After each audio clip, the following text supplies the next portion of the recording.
Sur ce, on est très heureux de vous accueillir dans cet atelier sur la gestion des bénévoles avec Marilyn Fournier, on l'a dit, qui est directrice du Réseau d'action bénévole du Québec. Le réseau, c'est des collaborateurs qu'on apprécie, qui ont une grande expertise sur cette question et qui ont aussi beaucoup de ressources à l'intention des organisations. Donc, on trouvait intéressant de vous donner un aperçu de ces ressources-là ce matin, puis on est sûr que vous allez vouloir développer par la suite. Donc, sans plus tarder, je céderai la parole à Marilyn. Merci. Alors, je suis, comme on l'a précisé, je suis Marilyn Fournier, je suis directrice générale du Réseau de l'action bénévole du Québec. Rapidement, le Réseau d'action bénévole du Québec est un regroupement d'organismes provinciaux ou de regroupements d'organismes impliqués dans l'action bénévole. Donc, quand on parle d'organismes provinciaux, on parle par exemple de la Croix-Rouge, qui sont présents partout au Québec, mais qui ont un seul conseil d'administration. Ou quand on parle d'un regroupement d'organismes, on pense entre autres au Centre d'action bénévole, dont la Fédération des centres d'action bénévole est membre du réseau. Donc, chaque centre n'est pas membre du réseau, mais leur regroupement est membre. Donc, ça me fait vraiment plaisir aujourd'hui d'être avec vous pour vous parler de la gestion des bénévoles. Le titre de la formation était « Gérer des bénévoles vraiment » parce que souvent, on a l'impression que des bénévoles, c'est facile et qu'on n'a pas besoin de s'occuper de gérer ces ressources humaines qui sont très, très précieuses et ce n'est pas le cas. Alors, aujourd'hui, je vais vous présenter en fait un petit peu on va commencer par la perception du bénévolat par les Québécois. Ça va nous donner une bonne idée de quels sont les mythes qu'on a à déboulonner dans le milieu pour faciliter notre recrutement de bénévoles et aussi faciliter le maintien de nos bénévoles en poste. Et par la suite, on va jeter un œil aussi au profil des bénévoles, dépendamment de leur type de génération. Donc, quelles sont les attentes des différents bénévoles d'aujourd'hui pour arriver à vous présenter un format de cycle de gestion des ressources bénévoles que je vais vous expliquer et qu'on va aussi éprouver ensemble. On va le tester un petit peu. Alors, c'est un petit peu particulier en ligne, comme ça, avec beaucoup de gens autour. Donc, on va faire du mieux que la technologie nous le permet. Juste avant de débuter, simplement vous indiquer que je suis, comme la majorité d'entre vous, sûrement en télétravail. Alors, les enfants sont à la garderie, mais pas les animaux. Alors, ça se pourrait que vous entendiez japper là, à un moment donné, mais bon, je m'excuse en avance pour ça. Alors, avant de débuter et d'aller dans le cœur du sujet, j'aurais voulu que chacun se présente. C'est un peu utopique parce que vous êtes plusieurs et on n'a pas beaucoup de temps. Mais j'aimerais voir si certains d'entre vous aimeraient nous partager soit des défis ou des opportunités que la COVID vous a apporté en termes de gestion des bénévoles. Donc, on pense souvent des problématiques, mais il y a aussi certainement eu des belles opportunités qui se sont présentées à vous. Alors, vous pouvez peut-être là, soit lever la main ou simplement ouvrir votre micro. On pourrait prendre une dizaine de minutes là, pour voir avec vous si vous avez rencontré des enjeux ou des opportunités en lien avec la COVID. Alors, on a Mélanie de la CDC de Sherbrooke dans un premier temps. Allez-y, Mélanie. Bonjour à tous. Moi, je gère une équipe de bénévoles à la CDC pour un projet de mobilité. Et ce que je me suis rendu compte, c'est que mes gens n'ont plus rien à faire. Fait que, à vrai dire, c'est une belle opportunité. Ils sont hyper disponibles. Puis en plus, vu qu'il y a beaucoup d'autres activités de bénévolat qui ont été arrêtées, souvent, c'est la seule activité qui leur reste parce que nous, vu qu'on est en mobilité avec les transports et tout ça, nos activités doivent se poursuivre au minimum, mais quand même se poursuivre pour offrir le service essentiel de transport. Fait que, voilà, je trouve qu'ils sont plus disponibles. Puis ça leur fait du bien parce que souvent, c'est rendu la seule activité qui leur reste. Souvent, il y en a d'autres qui sont impliqués auprès des enfants, des aînés. Il y a beaucoup d'activités fermées. Fait que c'est ça l'opportunité que moi, j'ai vue. Super, excellent, merci. Marlène. Bonjour, moi je suis responsable des communications là, puis du recrutement de bénévoles à l'organisme REVDEC, qui est un organisme de lutte au décrochage scolaire. Alors, on y accueille des jeunes là, globalement là, entre 12 et 25 ans qui n'ont pas terminé leurs études secondaires. Il y a eu des phases là, dans le recrutement de bénévoles. Cet automne, ça devenait comme très difficile de recruter des bénévoles. Là. On en était rendu à peu de ressources. Mais là, il y a eu une vague. Je pense que les gens reprennent confiance. Puis ça va dans le même sens que ce que Mélanie disait. Là. Ceux qui sont là, intéressés, bien, ils ont plus de disponibilité, mais surtout, ils sont comme fébriles là, dans leur désir de s'impliquer. Ah oui, ah oui, oui, je veux ça, je veux ça. Je me disais, mon Dieu, OK, c'était vraiment, on sent justement, là, parce que on est un des rares organismes là, qui accueille encore, moi je suis en télétravail, mais nous, on accueille encore de la clientèle là, sur place parce que les besoins sont grands. Super. Donc, on revient à vous aussi à des bénévoles qui ont peut-être plus de temps qu'il y en avait ou des nouvelles personnes qui se sont trouvées du temps pour devenir bénévoles. Intéressant. Myriam. Oui, bonjour tout le monde. Je travaille pour l'Institut F. Notre mission, c'est l'épanouissement spirituel, intellectuel et socio-économique des femmes musulmanes. Et l'avantage de la COVID, surtout ces dernières semaines, c'est qu'après 8 heures, c'est très facile d'organiser des réunions par Zoom. Tout le monde est disponible. Donc, c'est très, très facilitant, vraiment. Il n'y a plus d'excuses. C'est intéressant, je ne l'avais pas vu celle-là. C'est très intéressant. Est-ce qu'il y a quelqu'un d'autre qui voudrait nous partager soit un défi ou une opportunité en lien avec la gestion des bénévoles que vous avez rencontrés dans les 11 derniers mois? Catherine, oui. Oui, moi je travaille pour Fusion Jeunesse. On travaille avec des jeunes à risque un peu partout en Ontario, au Québec et au Nouveau-Brunswick. Puis un de nos mandats, c'est d'amener des mentors de l'industrie professionnelle pour aller rencontrer les jeunes dans nos divers projets. Puis une des belles opportunités qu'on a eues à travers la COVID, c'est que vu que tout est virtuel, on n'a plus la limite nécessairement du lieu ou de l'emplacement des mentors ou de la compagnie quelconque. Donc, on a pu faire des rencontres vraiment exceptionnelles pour les jeunes qui autrement n'auraient pas pu nécessairement rencontrer ces mentors-là. Donc, on a comme brisé les limites géographiques avec cette télé-virtualité-là. Très intéressant. Merci. On aurait le temps de prendre une dernière intervention si vous le souhaitez. Deux, Stéphanie et Isabelle ensuite. Stéphanie, je t'entends pas.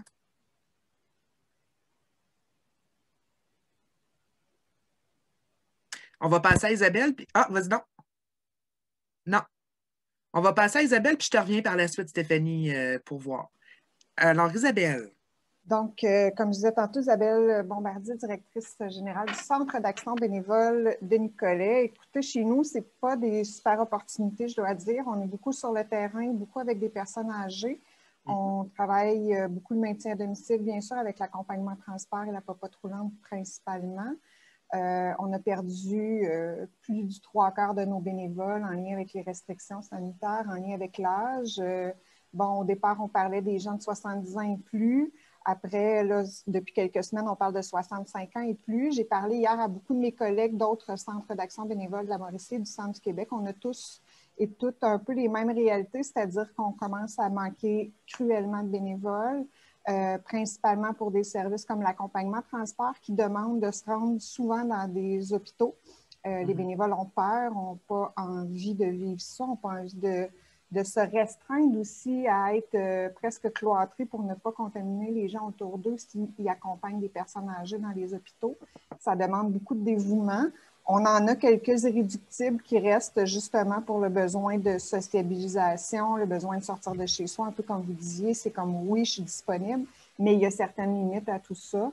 C'est-à-dire que quand il y a 12 transports dans la même avant-midi, mais que j'ai juste 5 bénévoles, je dois en refuser plusieurs. Fait que ça amène beaucoup, beaucoup de difficultés à ce niveau-là. Puis plus ça va, bien, plus le gouvernement martèle qu'on doit commencer à se protéger de plus en plus jeunes, on doit le dire. Déjà, le 70 ans et plus nous a donné un coup de barre au printemps. Là, le 65 ans et plus. Moi, si mes bénévoles de 65 ans et plus décident de se retirer, on a fait le tour, on a vérifié s'ils voulaient se retirer, puis on va l'accepter, il n'y a pas de problème. Mais ça veut dire que j'arrête carrément mon service d'accompagnement transport et je fragilise énormément ma livraison de popote roulante. Donc, c'est un peu les enjeux qu'on vit en ce moment. Au niveau de la popote roulante, ben, c'est d'un autre côté, j'ai beaucoup de bénévoles justement plus âgés qui ont envie de s'occuper, qui veulent faire de la popote roulante parce qu'il n'y a pas de contact avec la population, c'est-à-dire qu'ils prennent les sacs de popote et les déposent à la porte des gens, donc c'est moins, je vais dire, dangereux, entre guillemets. Ben là, j'ai comme l'autre problème, c'est que je me retrouve avec beaucoup de bénévoles qui veulent faire de l'accompagnement transport, avec beaucoup de bénévoles qui veulent faire de la popote roulante, mais pas assez. Transport. Ben c'est ça, puis pas assez de livraison de popote pour occuper tout le monde toutes les semaines, là. Fait qu'on sent qu'il y a un effritement du bénévolat qui se déroule présentement dans nos organisations. On sent que les gens se disassocient, je veux dire, là, qu'ils veulent se dissocier un peu du bénévolat qui était déjà impliqué. C'est sûr que quand ça fait 1 an que tu n'as pas été appelé par une organisation pour être bénévole, on a beau leur dire qu'on les aime, qu'on s'ennuie, qu'ils sont fins, ben, ils commencent à être moins intéressés par ce qu'on fait, puis ils commencent à avoir d'autres choses là, de possible. Fait que voilà. Dans le fond, ce que je comprends, c'est que vous avez comme la double situation, dépendamment du service. Vous manquez de bénévoles au niveau de l'accompagnement transport, mais vous avez trop de ressources disponibles pour la popote, pour le nombre de services pour le nombre de livraisons que vous avez. Exactement. Exactement. Okay. Super. Excellent. Merci. Stéphanie, est-ce que tu as retrouvé ton micro? Non, mais je pense que tu nous avais mis quelque chose dans le chat. Alors, Stéphanie nous dit que c'est la... Je rejoins les commentaires de Catherine, car la contrainte géographique n'existe plus. Les défis de formation, l'encadrement et la reconnaissance, ça c'est des défis de le faire à distance. Et il y a Marlène qui demande si vous avez tenté de rejoindre des groupes d'étudiants universitaires ou collégiaux, possiblement moins craintifs. Moi, je peux peut-être répondre rapidement. Oui? Ben, on est à Nicolet, on n'est pas dans une région, on est dans une région rurale, on s'entend. L'université, le cégep le plus proche sont à Trois-Rivières, donc à une demi-heure à peu près de route d'ici. Faire partir quelqu'un de Trois-Rivières pour venir faire un transport à Nicolet, ce n'est pas nécessairement hyper réaliste. Là. Fait qu'il faut comprendre qu'on est dans la ruralité, nous, ici. Donc, on est une population d'à peu près 8000 personnes pour la ville de Nicolet, puis on couvre 9 municipalités rurales autour de Nicolet. Le territoire est très grand. Les transports demandent beaucoup de déplacements d'un endroit à un autre. Il n'y a pas d'hôpital à Nicolet. Il y a des services médicaux, là, mais il n'y a pas d'hôpital à Nicolet. Il y a des cliniques médicales, des choses comme ça. Mais dès qu'on parle de tests un peu plus poussés, on doit se diriger vers les grands centres, Trois-Rivières, Drummondville, Victo, mais même Montréal, Québec, Sherbrooke. Là. Fait que nos bénévoles doivent se promener beaucoup. Ouais. D'accord. Bien, écoutez, on va débuter la formation comme telle. J'espère qu'on pourra vous donner des petits trucs pour dénouer cette situation-là en lien avec le recrutement pour la COVID. Je suis quand même contente de voir qu'il y a quand même eu des opportunités à travers tout ça, selon les commentaires des gens. Alors, bien, écoutez, sans plus tarder, on va débuter la présentation. Alors, je vais vous partager mon écran. Comme ça, et comme ça. Alors, allons-y en mode affichage, animé apparemment à partir du début. Parfait. Donc, voilà. Alors, moi, je ne vous vois plus, mais est-ce que vous voyez mon écran? Est-ce que vous voyez le document à l'écran, gérer les bénévoles vraiment? Oui, on voit bien. Excellent, parfait. Alors, dans un premier temps, les objectifs de la formation seront de distinguer les mythes et les réalités en lien avec le bénévolat, de connaître les motivations et les attentes des bénévoles par tranche d'âge, connaître et appliquer un modèle de cycle de gestion des ressources bénévoles, connaître les compétences clés à développer en tant que gestionnaire de bénévoles et comprendre comment, à la sortie de cette crise, on peut continuer de mobiliser les bénévoles. Donc, premier petit exercice que j'aurais le goût de vous faire faire, on va essayer de voir qu'est-ce que c'est que le bénévolat. Alors, vous avez quatre petites questions qui apparaissent à l'écran. Maëva ou Marie va pouvoir vous transmettre un sondage où on vous demande de répondre vrai ou faux à ces 4 questions. Donc, la première question, un chef d'entreprise siège gratuitement sur plusieurs conseils d'administration d'organismes à but non lucratif. Est-ce que, selon vous, c'est du bénévolat, oui ou non? Je vous laisse répondre. Ensuite de ça, je vais vous nommer les 4 questions. Ensuite de ça, pour obtenir son diplôme d'études secondaires, un étudiant doit faire 10 heures de service communautaire non rémunéré. Est-ce que c'est du bénévolat ou pas? Un employé est libéré et payé par son employeur pour servir des repas sur son temps de travail dans un refuge de sans-abri. Est-ce que c'est du bénévolat ou pas? Et un employé est libéré et payé par son employeur pour élargir son réseau de contacts, par exemple en siégeant sur des conseils d'administration. Est-ce que c'est du bénévolat ou pas? Alors, je vous laisse répondre à ces quelques questions et ensuite de ça, on va vous donner la perception des Québécois par rapport à ces 4 questions-là. Évidemment, notre réponse.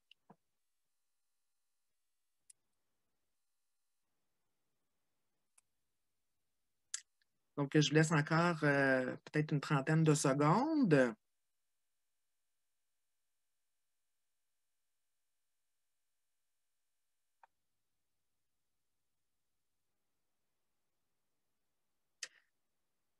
OK. Alors, on va arrêter le sondage. On va regarder quels sont les résultats que vous avez mentionnés. Alors, pour vous, un chef d'entreprise qui siège gratuitement à plusieurs conseils d'administration d'organismes à but non lucratif, pour 88 d'entre vous, vous considérez que c'est du bénévolat. C'est également la perception des Québécois. 85 des répondants, sur un sondage qu'on a fait auprès de 1000 participants, 85 des répondants estiment que notre chef d'entreprise qui siège gratuitement sur un conseil d'administration à but non lucratif ou sur plusieurs est bénévole. Deuxième question. Pour obtenir son diplôme d'études secondaires, un étudiant doit faire 10 heures de service communautaire non rémunéré. Vous êtes 74 donc vous êtes 25 autour de la table ou autour de l'écran à mentionner que cette affirmation est vraie. Donc, que cette personne, elle est bénévole. Il y a 53 des répondants au Québec qui estimaient également que cette personne était bénévole, mais pour nous, cette personne n'est pas bénévole. Son travail est important. L'impact que cette application aura, autant pour lui que pour l'organisme où il s'implique, est important, mais il est obligé de le faire. Donc, à partir du moment où il y a une notion d'obligation, alors je le fais parce que je suis obligé de le faire pour avoir mon diplôme, on n'est plus dans le bénévolat. Donc, oui, c'est de l'implication sociale, c'est de l'implication communautaire, c'est important. On ne dit pas que ce n'est pas important, mais ce qu'on vient dire, c'est que ça, pour nous, ce n'est pas du bénévolat. Troisième question. Un employé est payé et libéré par son employeur pour servir des repas sur son temps de travail dans un refuge pour sans-abri. Vous êtes 41 à affirmer que c'était du bénévolat. Donc, majoritairement, vous croyez que ce n'est pas du bénévolat.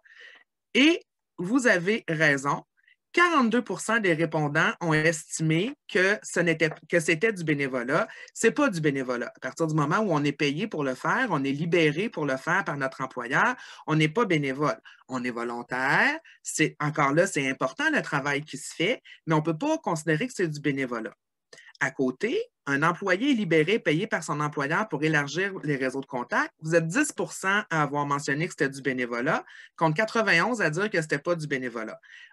Un petit peu à l'image du reste des Québécois qu'on a interrogés, où 13 des gens estimaient que ce n'était pas du bénévolat d'être payé pour élargir son réseau de contacts, par exemple en siégeant sur des conseils d'administration. J'attire votre attention sur les 2 dernières affirmations. Les 2 personnes sont libérées et payées par leur employeur. Il y en a un qui va aller servir des repas dans un centre ou dans un refuge pour sans-abri, et il y en a un qui va aller siéger sur un conseil d'administration. La perception, c'est que celui qui va servir des repas, on a plus l'impression qu'il est bénévole que celui qui va siéger sur un conseil d'administration. Mais pourtant, les 2 sont payés et libérés par leur employeur pour le faire. Donc, la cause qu'on sert vient un petit peu teinter notre perception, à savoir est-ce que c'est du bénévolat ou pas. C'est clair que quand c'est pour aller sur un CA, ce n'est pas du bénévolat, mais c'est pas mal moins clair que quand c'est pour servir des repas dans un centre, dans un refuge de sans-abri. Donc ça nous donnait une petite idée, dans le fond, de la perception des gens sur qu'est-ce que c'est que le bénévolat et qu'est-ce que c'est que pour nous, le bénévolat au RABQ. Bien, en fait, vous voyez ici la définition du bénévolat. Pour qu'on s'entende que ce soit du bénévolat qu'on est en train de faire ou pour que ce soit l'action bénévole, il y a 2 concepts importants. Le concept d'engagement libre et gratuit. Ça ne veut pas dire que vous ne pouvez pas rembourser les dépenses de vos bénévoles. Ça ne veut pas dire que vous ne pouvez pas avoir un programme, par exemple, pour le kilométrage, puis on vous encourage à le faire si vous le pouvez, notamment pour l'accompagnement en transport, pour dédommager vos bénévoles. Ce n'est pas un revenu. Mais si la personne le fait pour obtenir, par exemple, son diplôme d'études secondaires, pour l'exemple qu'on avait tout à l'heure, on ne peut pas considérer que c'est du bénévolat. Donc, pour nous, il y a 2 éléments importants. Il faut que ce soit gratuit et que ce ne soit pas obligatoire. Ensuite de ça, prochaine question. Et le Marie vient de faire une intervention sur le chat tout à fait pertinente, là. Alors, oui, la présentation va vous être partagée après l'atelier. Et il y a Sophie qui nous pose la question à savoir si les rencontres du CA sont sur leur temps personnel, n'est-ce pas du bénévolat? Tout à fait. C'était notre première affirmation qu'on avait tout à l'heure où on disait un chef d'entreprise siège gratuitement sur plusieurs CA. Donc, c'est du bénévolat. Ce n'est pas parce qu'il est chef d'entreprise dans la vie que s'il va sur un CA le soir, il n'est pas bénévole.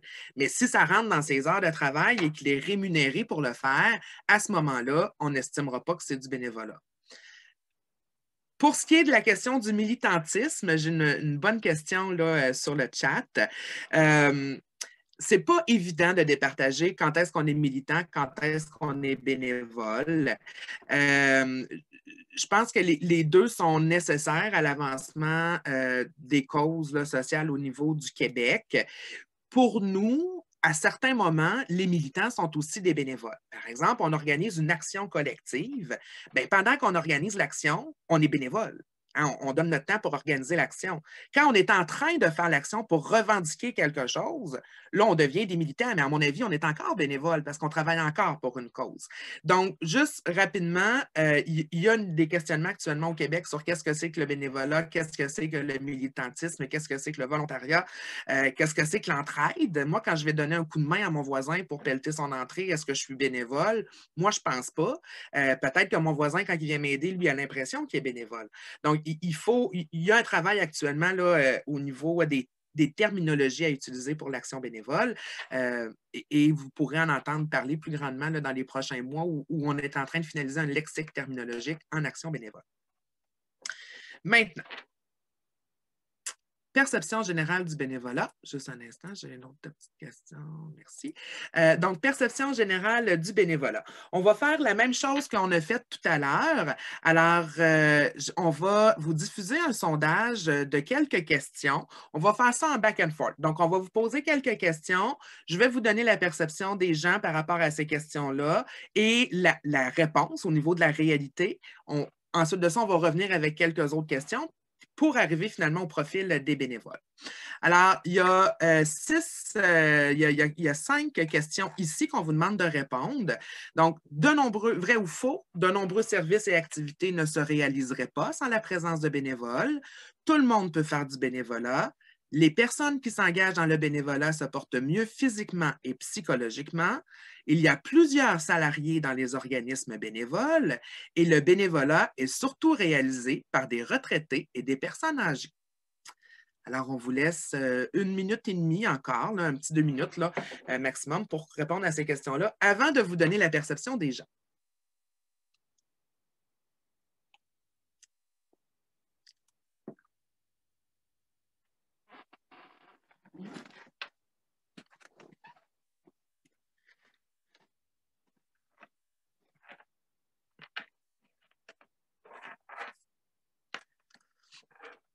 Donc, je vous laisse encore un petit 30 secondes.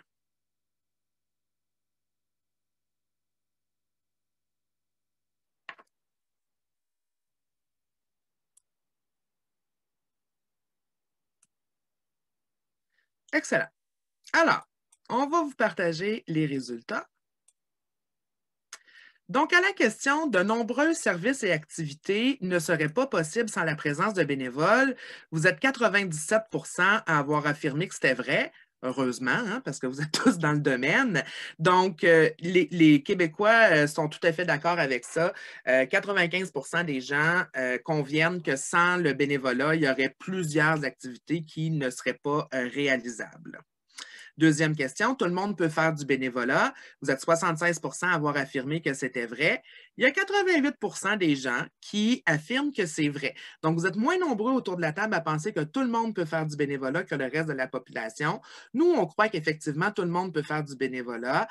Il y a des offres de bénévolat très, très diversifiées et ça ne veut pas dire qu'il faut accepter tout le monde pour toutes les tâches ou tous les postes. On va y revenir tout à l'heure. Mais oui, certainement qu'il y a une place au Québec pour tout citoyen qui veut s'impliquer bénévolement. Troisième question. Les personnes qui s'engagent dans le bénévolat se portent mieux physiquement et psychologiquement. 88% des gens ont mentionné que c'était vrai et c'est tout à fait vrai. Il y a différentes études qui le démontrent. Sur notre site rabq.ca, vous allez d'ailleurs trouver un recensement d'études, 15 bonnes raisons de faire du bénévolat. Alors, on a recensé plus d'une dizaine d'études qui ont été faites, surtout aux États-Unis, sur les bienfaits du bénévolat, autant au niveau de la santé mentale, ça c'est évident, mais aussi de la santé physique. Alors, on apprend dans ces études, entre autres, que le bénévolat est bon pour le cholestérol, pour le diabète, que les gens qui sont bénévoles ont une espérance de vie plus longue que ceux qui n'en font pas et que l'âge physique des bénévoles serait de 5 ans moins que leur âge réel. Alors, quelqu'un de 50 ans qui fait du bénévolat aurait un âge physique, un état de santé physique de quelqu'un qui a 40 ans, si on a 45 ans. Donc, ça, c'est super intéressant aussi. Quatrième question. Plusieurs salariés dans les organismes bénévoles. Donc, vous êtes 68% à affirmer qu'il y a plusieurs salariés dans les organismes bénévoles. C'est pas mal équivalent à ce que les gens nous ont dit au niveau du sondage, à 66%. Mais il faut faire attention ici. Dans les organismes communautaires, la moyenne du nombre d'employés à temps plein est de 5 personnes. Ça peut paraître beaucoup, mais pour la quantité de services qui est offert, ce n'est pas tant que ça. Il faut aussi penser que le bénévolat, c'est transversal. Souvent, on va penser au bénévolat en pensant aux services de santé ou aux services sociaux, par exemple. Mais imaginez le sport, le loisir et la culture sans bénévoles, ces secteurs-là n'existent plus au Québec. Il y a actuellement, sur les 4 000 organismes ou 5 000 organismes de loisirs, il y en a plus du 3/4, donc il y en a plus de 75% qui ne fonctionnent qu'avec des bénévoles. Donc, aucun employé rémunéré pour les services au niveau du loisir et du sport. Donc, c'est beaucoup d'organismes qui fonctionnent seulement qu'avec des bénévoles. Alors, il faut faire attention quand on dit qu'il y a beaucoup d'employés dans les organismes qui travaillent avec les bénévoles. Le bénévolat est surtout réalisé par des retraités et des personnes âgées. Vous êtes 37%, donc beaucoup moins nombreux quand même que les autres Québécois. Tant mieux parce que vous êtes dans le domaine, alors vous voyez que ce n'est pas vrai que c'est surtout des personnes retraitées et des personnes âgées. Il y en a beaucoup. On ne dit pas qu'il n'y en a pas. Actuellement, au Québec, on estime qu'il y a environ 45% de nos bénévoles qui ont plus de 55 ans. Alors, c'est sûr que c'est presque la moitié, mais on s'entend qu'il y a plus que la moitié qui a moins que 55 ans. Alors, des personnes de tout âge font du bénévolat. Ce qui change, c'est le type de bénévolat qu'on va faire et le niveau d'implication qu'on va avoir à travers les âges.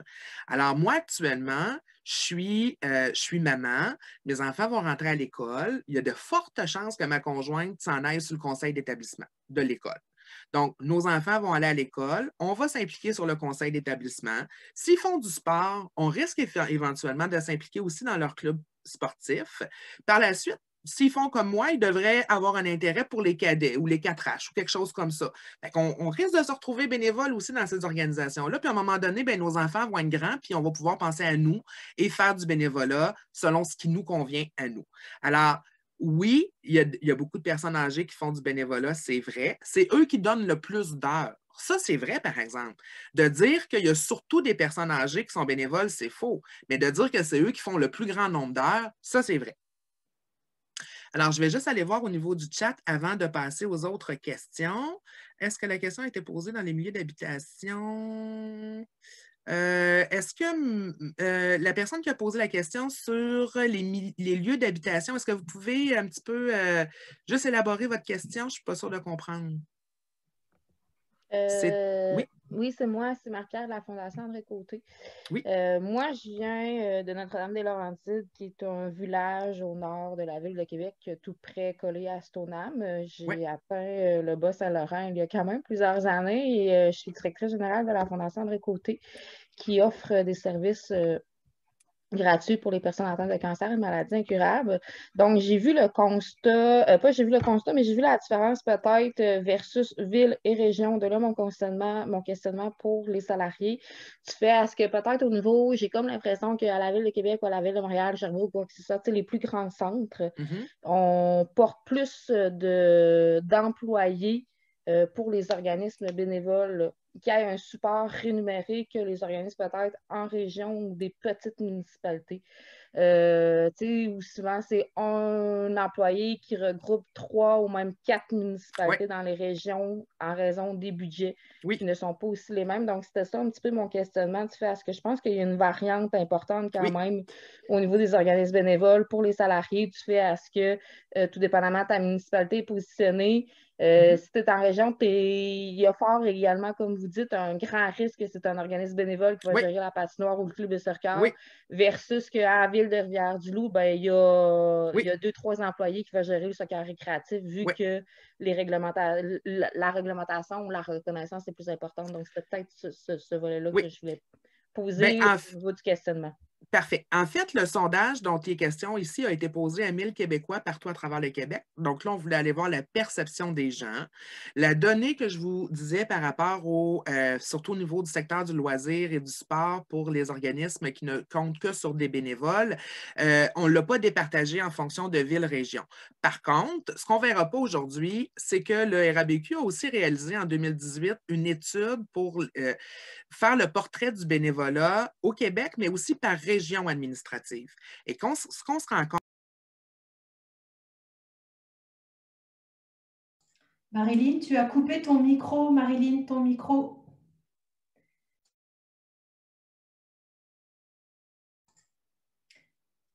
Marilyn, on ne t'entend plus. Est-ce que vous m'entendez? Oui, là, c'est bon. OK, excusez. Alors, ce qu'on se rend compte, c'est que par des portraits du bénévolat qu'on a fait sur une base régionale disponible sur notre site Internet, on peut voir pour les régions plus éloignées quel est le nombre d'heures de bénévolat, quel est l'âge des bénévoles, etc. Et là, on se rend compte qu'effectivement, là où il y a plus de ruralité, il y a plus d'implications bénévoles. Et on l'a effectivement expliqué du fait que dans plusieurs milieux, moi, je viens d'une petite ville en Abitibi, c'est clair qu'à Sanitaire, s'il n'y a pas de bénévoles pour s'occuper du hockey et de l'aréna, il n'y a pas d'aréna. Donc, on a vu ce lien-là, effectivement, qu'il y a plusieurs municipalités où si les bénévoles n'étaient pas là, il y aurait vraiment beaucoup moins de services. Alors, ensuite de ça, on avait une question. OK, ça, c'est beau. Alors, on va poursuivre avec la deuxième partie du sondage. On vous demande de répondre de la même façon. Alors, première question, les jeunes d'aujourd'hui s'engagent moins que la génération précédente. Il faut beaucoup de temps libre, pas libre, mais libre pour être bénévole. Le bénévolat est une forme de marché, de main-d'œuvre bon marché, donc le cheap labor. Les personnes nées au Québec s'engagent davantage que les personnes immigrantes. Les anglophones s'engagent davantage que les francophones dans le bénévolat et ce sont surtout des personnes âgées qui bénéficient du bénévolat. Alors, je vous donne 1 minute et demie pour répondre à ces 6 questions et on va revenir ensuite sur la perception des gens.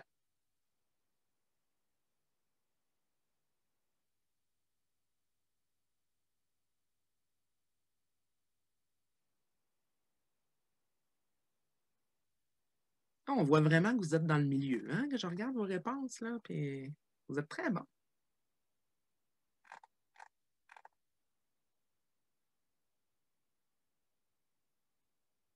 Encore un petit 20 secondes.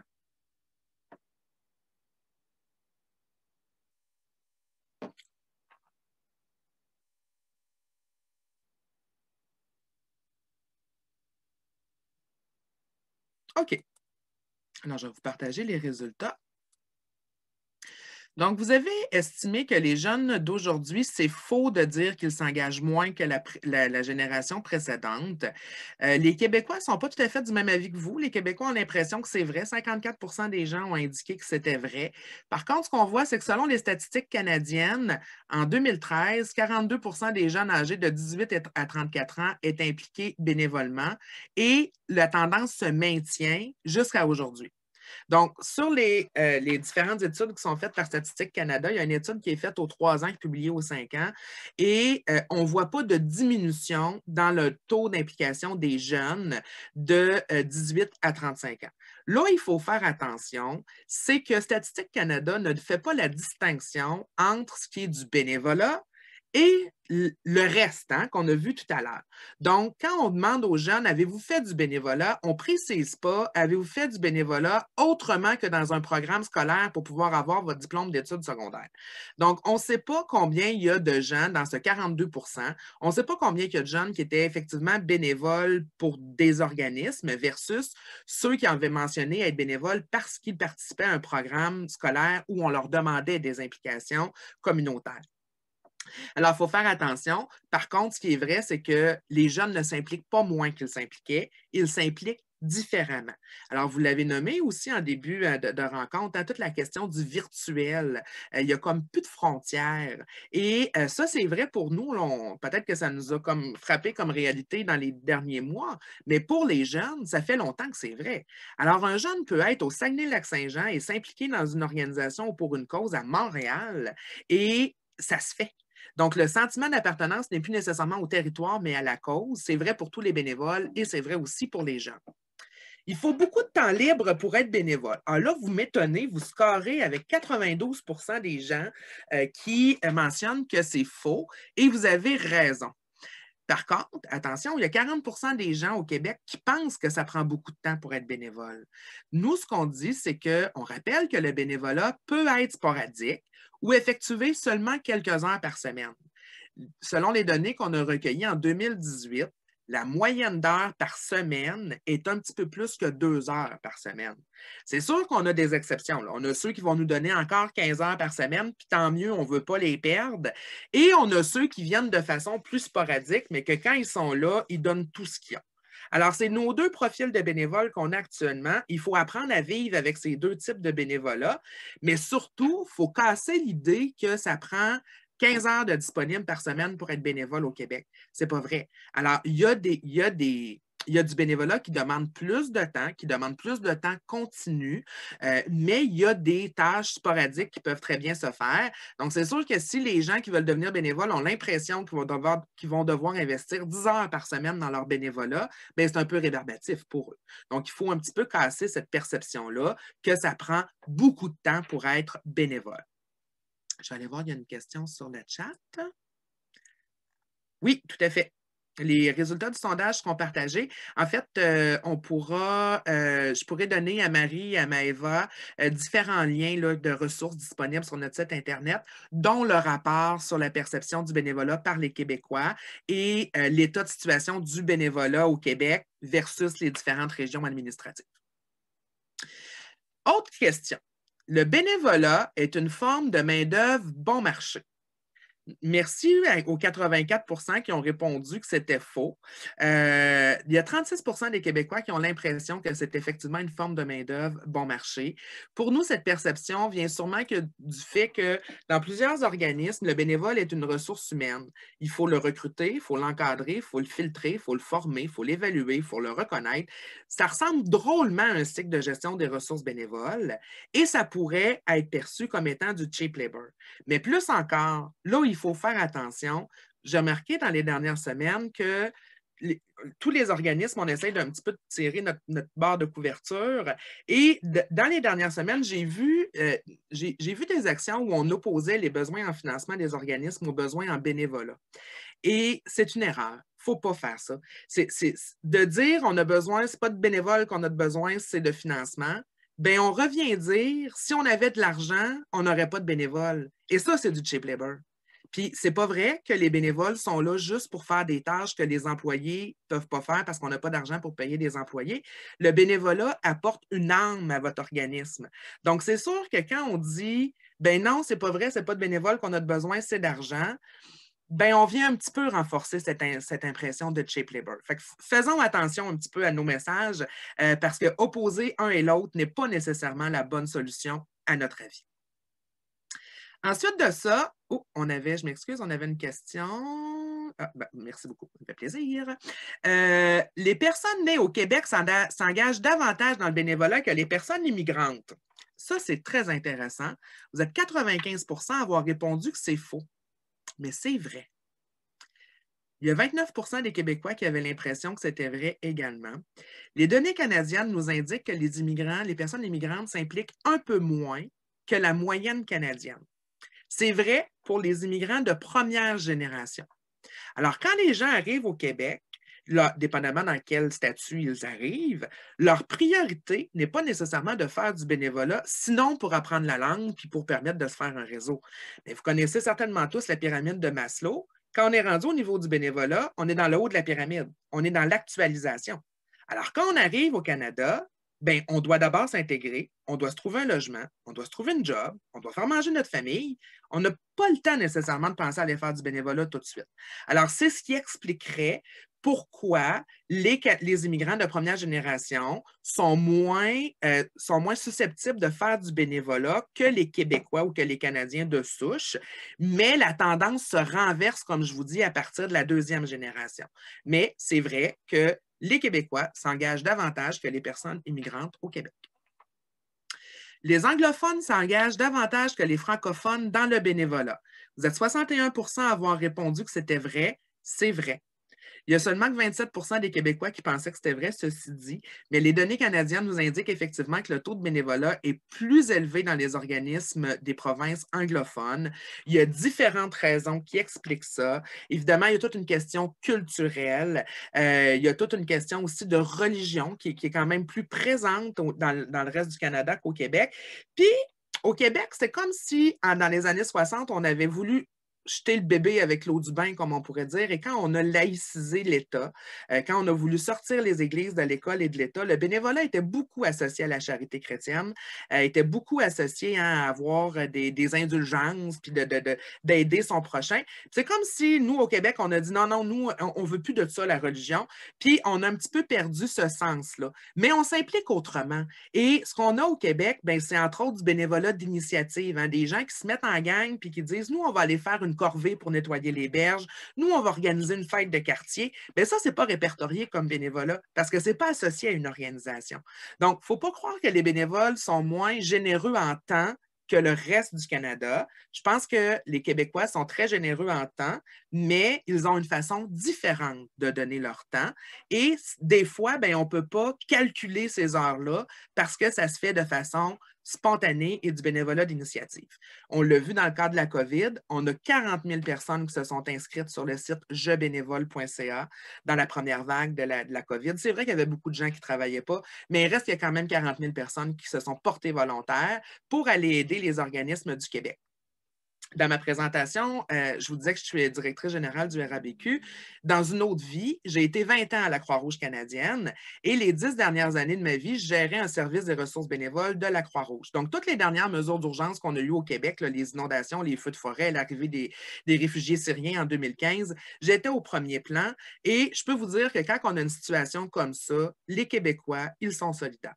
Si vous saviez le nombre de personnes qui veulent devenir bénévoles quand il y a une urgence ou quand il y a un sinistre au Québec, c'est incroyable. Là, on se retrouve avec l'autre problème de ne pas avoir besoin de tout ce monde-là, mais les Québécois, ils sont solidaires. Il s'agit d'avoir un ennemi commun pour que les gens se serrent les coudes et se mettent à vouloir faire du bénévolat. Ce sont surtout les personnes âgées qui bénéficient du bénévolat.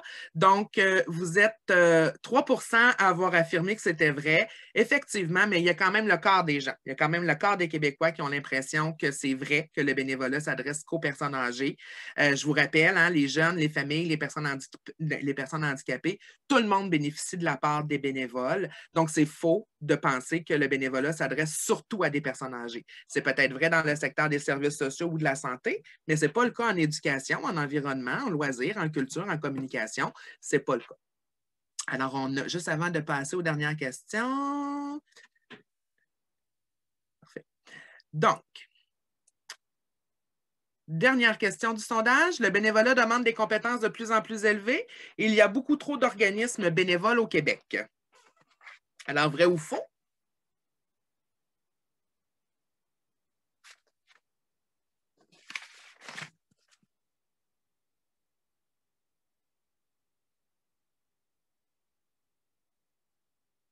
Je laisse encore quelques secondes.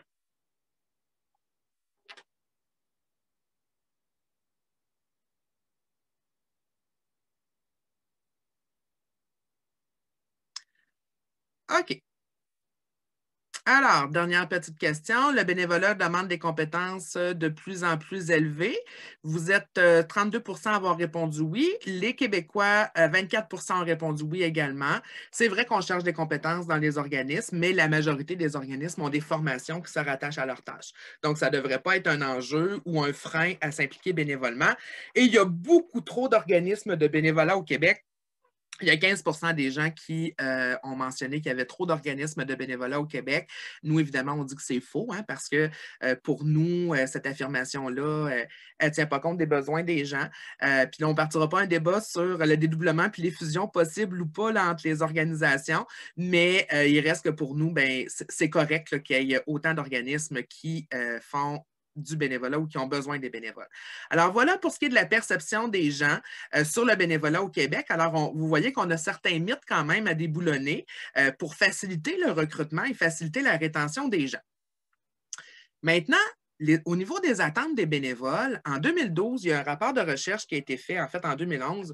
Ça s'appelait Bénévolat nouveau, approche nouvelle. Ce rapport-là a été fait, cette étude-là a été faite par André Thibault. André Thibault, c'est un éminent professeur de l'UQTR, maintenant à la retraite, mais qui a beaucoup, beaucoup travaillé au niveau du bénévolat, qui s'est beaucoup intéressé à ces questions. Alors, au niveau des attentes des bénévoles actuellement, les bénévoles s'attendent à être considérés comme des partenaires plutôt que comme de simples exécutants. Les bénévoles veulent être impliqués et consultés dans les démarches de planification. Ils veulent sentir qu'ils participent aux décisions des organismes et ils veulent être reconnus au quotidien. On va en reparler tout à l'heure quand on va voir au niveau du cycle de gestion des bénévoles, mais ça, je pense que c'est très important comme organisme à avoir en tête. Nos bénévoles, ils veulent savoir maintenant quand est-ce que ça commence, quand est-ce que ça finit, qu'est-ce que j'ai à faire, puis qu'est-ce que je vais apporter. Il y a peu de monde maintenant qui vont se présenter dans les organismes en disant « Moi, j'ai 10 heures par semaine à donner, faites-moi faire quelque chose. » Donc, les gens veulent savoir c'est quoi le but, quand est-ce que ça commence, quand est-ce que ça finit, puis ils veulent être considérés comme des partenaires. Alors, souvent dans les petites formations ou dans les ateliers, je donne un exemple que j'ai une collègue que j'aimais beaucoup à la Croix-Rouge qui disait souvent « Comme gestionnaire de bénévoles, on peut considérer nos bénévoles de 3 façons.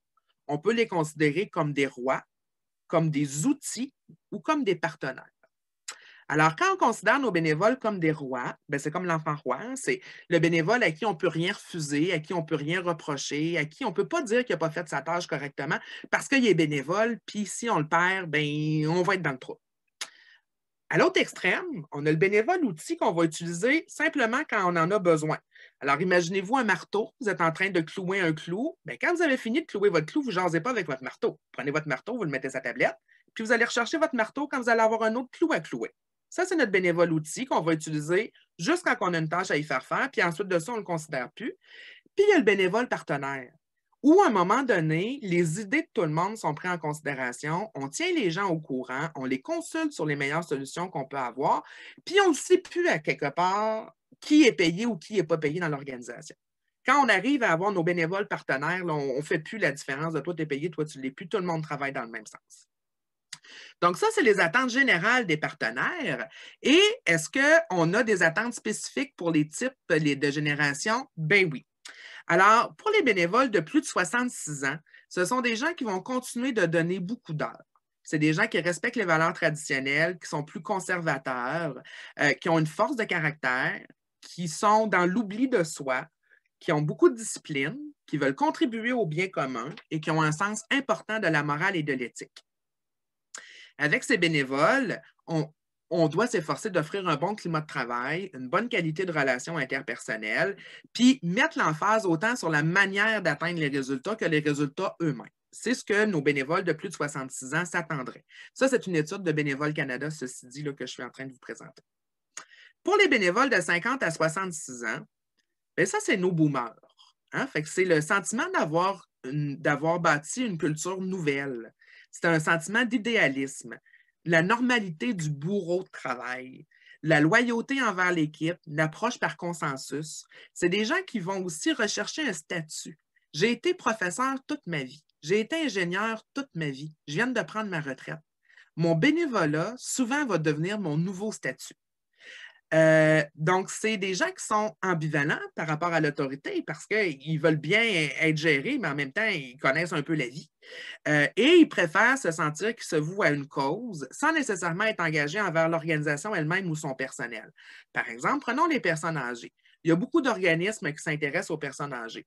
Bien, nos bénévoles, s'ils vont faire une expérience dans un CHSLD, puis que l'expérience de bénévole n'est pas concluante, bien, ils vont aller voir l'organisme d'à côté. Ils vont aller voir le centre d'action bénévole, ils vont aller voir les petits frères, ils vont magasiner leur organisme parce que ce qui les intéresse, ce n'est pas de travailler pour les petits frères, c'est de travailler pour les aînés. Alors, il faut aussi considérer cet aspect-là. Comment on va favoriser leur bénévolat? On va leur offrir un sentiment de reconnaissance et le sentiment d'être important, leur offrir la possibilité de travailler en équipe, donner la possibilité de planifier son horaire plusieurs jours à l'avance. Ça ne se peut pas que vous n'ayez pas déjà entendu un retraité dire « J'ai jamais été plus occupé qu'en ce moment depuis que je suis à retraite. » Hein, tout le monde va vous le dire. Donc, il faut être capable de le prévoir dans le temps, ne pas hésiter à donner la responsabilité d'un projet, leur permettre de l'autonomie pendant les activités, respecter la limite du temps dont ils disposent et ça, dernier point super important, leur permettre d'accomplir un travail qui est différent de leur profession habituelle. Moi, quand j'ai commencé à travailler dans le secteur il y a une vingtaine d'années, je vous l'ai dit, j'étais à la Croix-Rouge, j'étais en urgence. Fait que pour trouver nos bénévoles en intervention d'urgence, on allait voir des pompiers à la retraite, des policiers à la retraite, bon, etc., tous ceux qui faisaient de l'urgence. Ça marchait un temps. Puis à un moment donné, on a vu un virage. Puis moi, personnellement, je me souviens très bien d'un ancien chef pompier, un chef de police que j'étais allé approcher pour devenir chef d'équipe. Et pour moi, c'était un chef de police. Il avait toutes les compétences qu'il fallait pour gérer une équipe de bénévoles. Et sa réponse, ça a été « Regarde, Marilyn, j'ai fait de l'urgence toute ma vie. J'ai eu la pagette collée toute la vie. Ça fait 1 an que j'étais à la retraite. Laisse-moi le temps.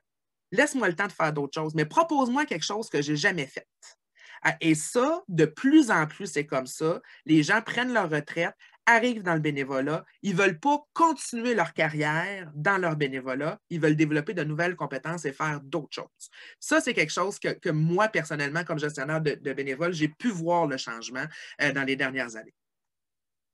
Mais il y en a encore, là, ceci dit, qui vont avoir été profs, qui vont vouloir être formateurs chez vous. Là. Ça ne veut pas dire que tout le monde est comme ça, mais la tendance est là.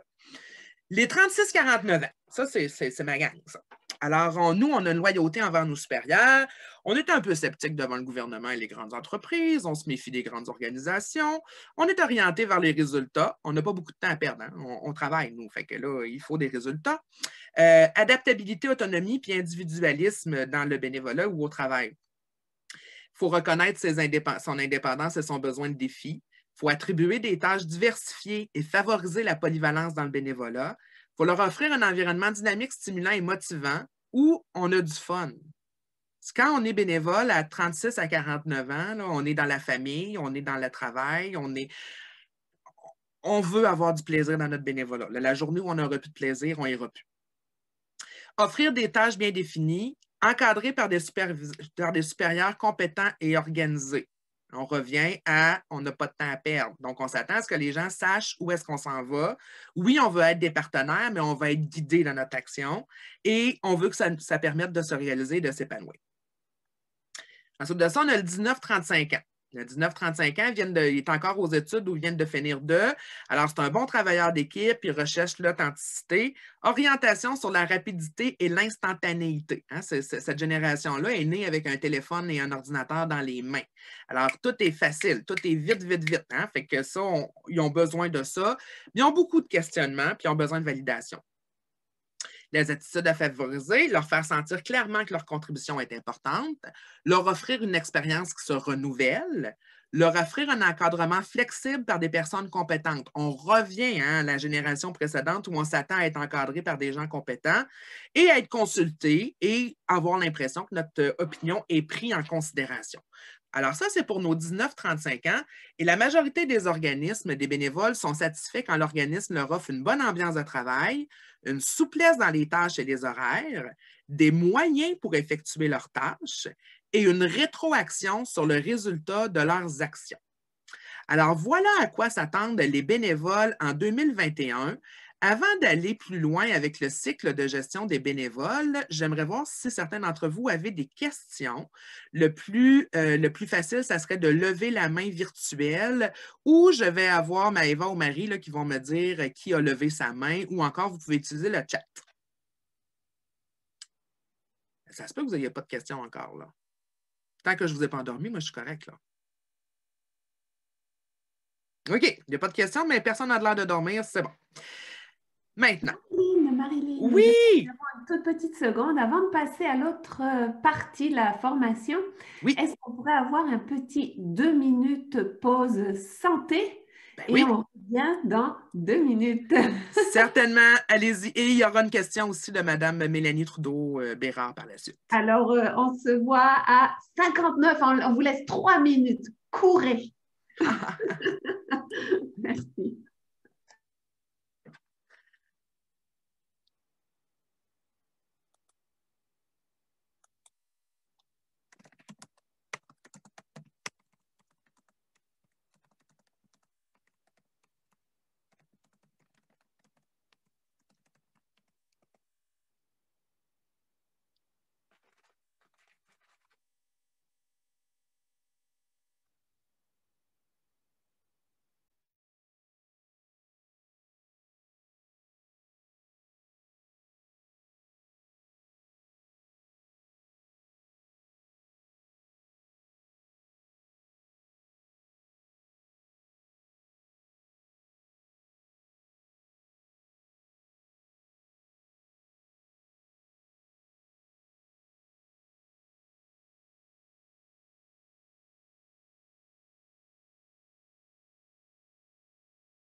Alors, il est 10 heures. On va recommencer. Marilyn, je ne vois pas ta, oui, je ta reprends. caméra. J'ouvre ça maintenant. Dernière gorgée de café. Oui, oui, c'est nécessaire. Voilà. Fabuleux, merci beaucoup. Je suis revenue. Donc, Deuxième partie de la formation, là, je voulais un petit peu mettre la table avec vous sur la perception du bénévolat. Ah oui, c'est vrai, il y avait une question, je m'excuse, j'avais une question de Mélanie. C'est ça? Mélanie. Oui, Mélanie, votre question. Est-ce qu'elle est revenue? Oui. Oui, bonjour à tout le monde. Écoutez, nous, c'est First Robotique Québec. Je suis la responsable des mentors et du bénévolat. Nous, on a vraiment chez les jeunes, dans tout ce qui est STEM, l'aboutissement du travail que les bénévoles et les mentors font, c'est des compétitions amicales de robotique. Quand je fais des salons de bénévolat ou que je suis à la recherche vraiment d'une masse plus importante de bénévoles, je me bute à un mur qui est cette perception que moi, je ne vais pas sauver de vie, même si il y en a peut-être qui vont être sauvés, là, mais ce n'est pas ça notre but d'aller changer les perfusions, tu sais, je ne sais pas. Alors, je me demandais comment vous voyez cet aspect-là, parce que je sais que je ne suis pas la seule, il y en a beaucoup d'autres qui ont ça aussi. En fait, c'est sûr que la prochaine section, on regarde le cycle de gestion des bénévoles. La première étape, ça sera la planification des effectifs. Pour planifier vos effectifs, il faut savoir combien on a besoin de bénévoles pour faire quoi, mais il faut aussi, dans l'aspect recrutement, développer notre pitch de vente comme organisme. Et on va essayer de voir là, si on peut vous donner des petits trucs à ce niveau-là, au niveau du recrutement. Mais comme on le disait, comme Maëva le disait tout à l'heure, c'est sûr qu'aujourd'hui, on fait un survol. Vous savez, je suis encore formatrice là, pour la Croix-Rouge canadienne au niveau de la gestion des bénévoles et ils ont un cours qui dure 3 jours. Et nous, au RABQ, on a développé une formation en ligne qui dure 15 heures. Alors, c'est difficile là, en 2 heures là, d'aller dans le détail de tout ça, mais je vais certainement pouvoir vous orienter vers des ressources, par contre, d'ici la fin de la rencontre. Merci beaucoup. Ça fait plaisir. Alors, voici le cycle de gestion des ressources bénévoles qui est porté là, par le RABQ depuis quelques années, qui s'inspire de ce qui se fait sur le terrain. Alors, dans un premier temps, nous avons la planification, le recrutement, la sélection, l'orientation et la formation, l'encadrement, l'évaluation et la reconnaissance. Alors, qu'est-ce que c'est que tout ça? La planification, c'est là qu'on va déterminer le nombre de bénévoles qu'on a besoin, mais aussi le profil et le nombre de postes à combler et le nombre de bénévoles requis. Parce qu'un poste à combler, des fois, 2 postes peuvent être comblés par la même personne. Donc, ce n'est pas nécessairement la même chose. La planification des effectifs, par expérience, c'est l'étape qui est la plus souvent escamotée par les organismes qui travaillent avec les bénévoles. On est souvent dans l'urgence, même si notre organisation n'est pas dans l'urgence, quand on a besoin de bénévoles, c'est là maintenant. Si on ne prend pas le temps de faire une bonne planification des effectifs, on peut se retrouver avec 2 problèmes. Un premier problème où on ne sait pas tout à fait de quoi on a besoin, fait qu'on peut créer une panique. Puis un deuxième problème, c'est de recruter trop de monde pour les tâches qu'on a à offrir à nos bénévoles. J'ai une anecdote à raconter à ce niveau-là. Moi, quand j'étais à la Croix-Rouge, à un moment donné, je m'occupais d'une petite région et je suis arrivée, c'était à Saint-Gabriel-de-Brandon. Alors, je suis arrivée à Saint-Gabriel-de-Brandon et mon équipe de bénévoles était un petit peu sur la panique parce qu'ils étaient à planifier leur campagne de financement et il manquait de bénévoles. Et là, moi, j'arrive là, c'est ma première rencontre, puis tout ce que j'entends, c'est « Marilyn, c'est épouvantable, on a besoin de bénévoles, on a besoin de bénévoles, on a besoin de bénévoles. » Finalement, à force de discuter avec eux, à la fin de la rencontre, on s'est rendu compte qu'on avait besoin de 3 bénévoles pour faire du porte-à-porte dans 3 villages pendant 1 semaine.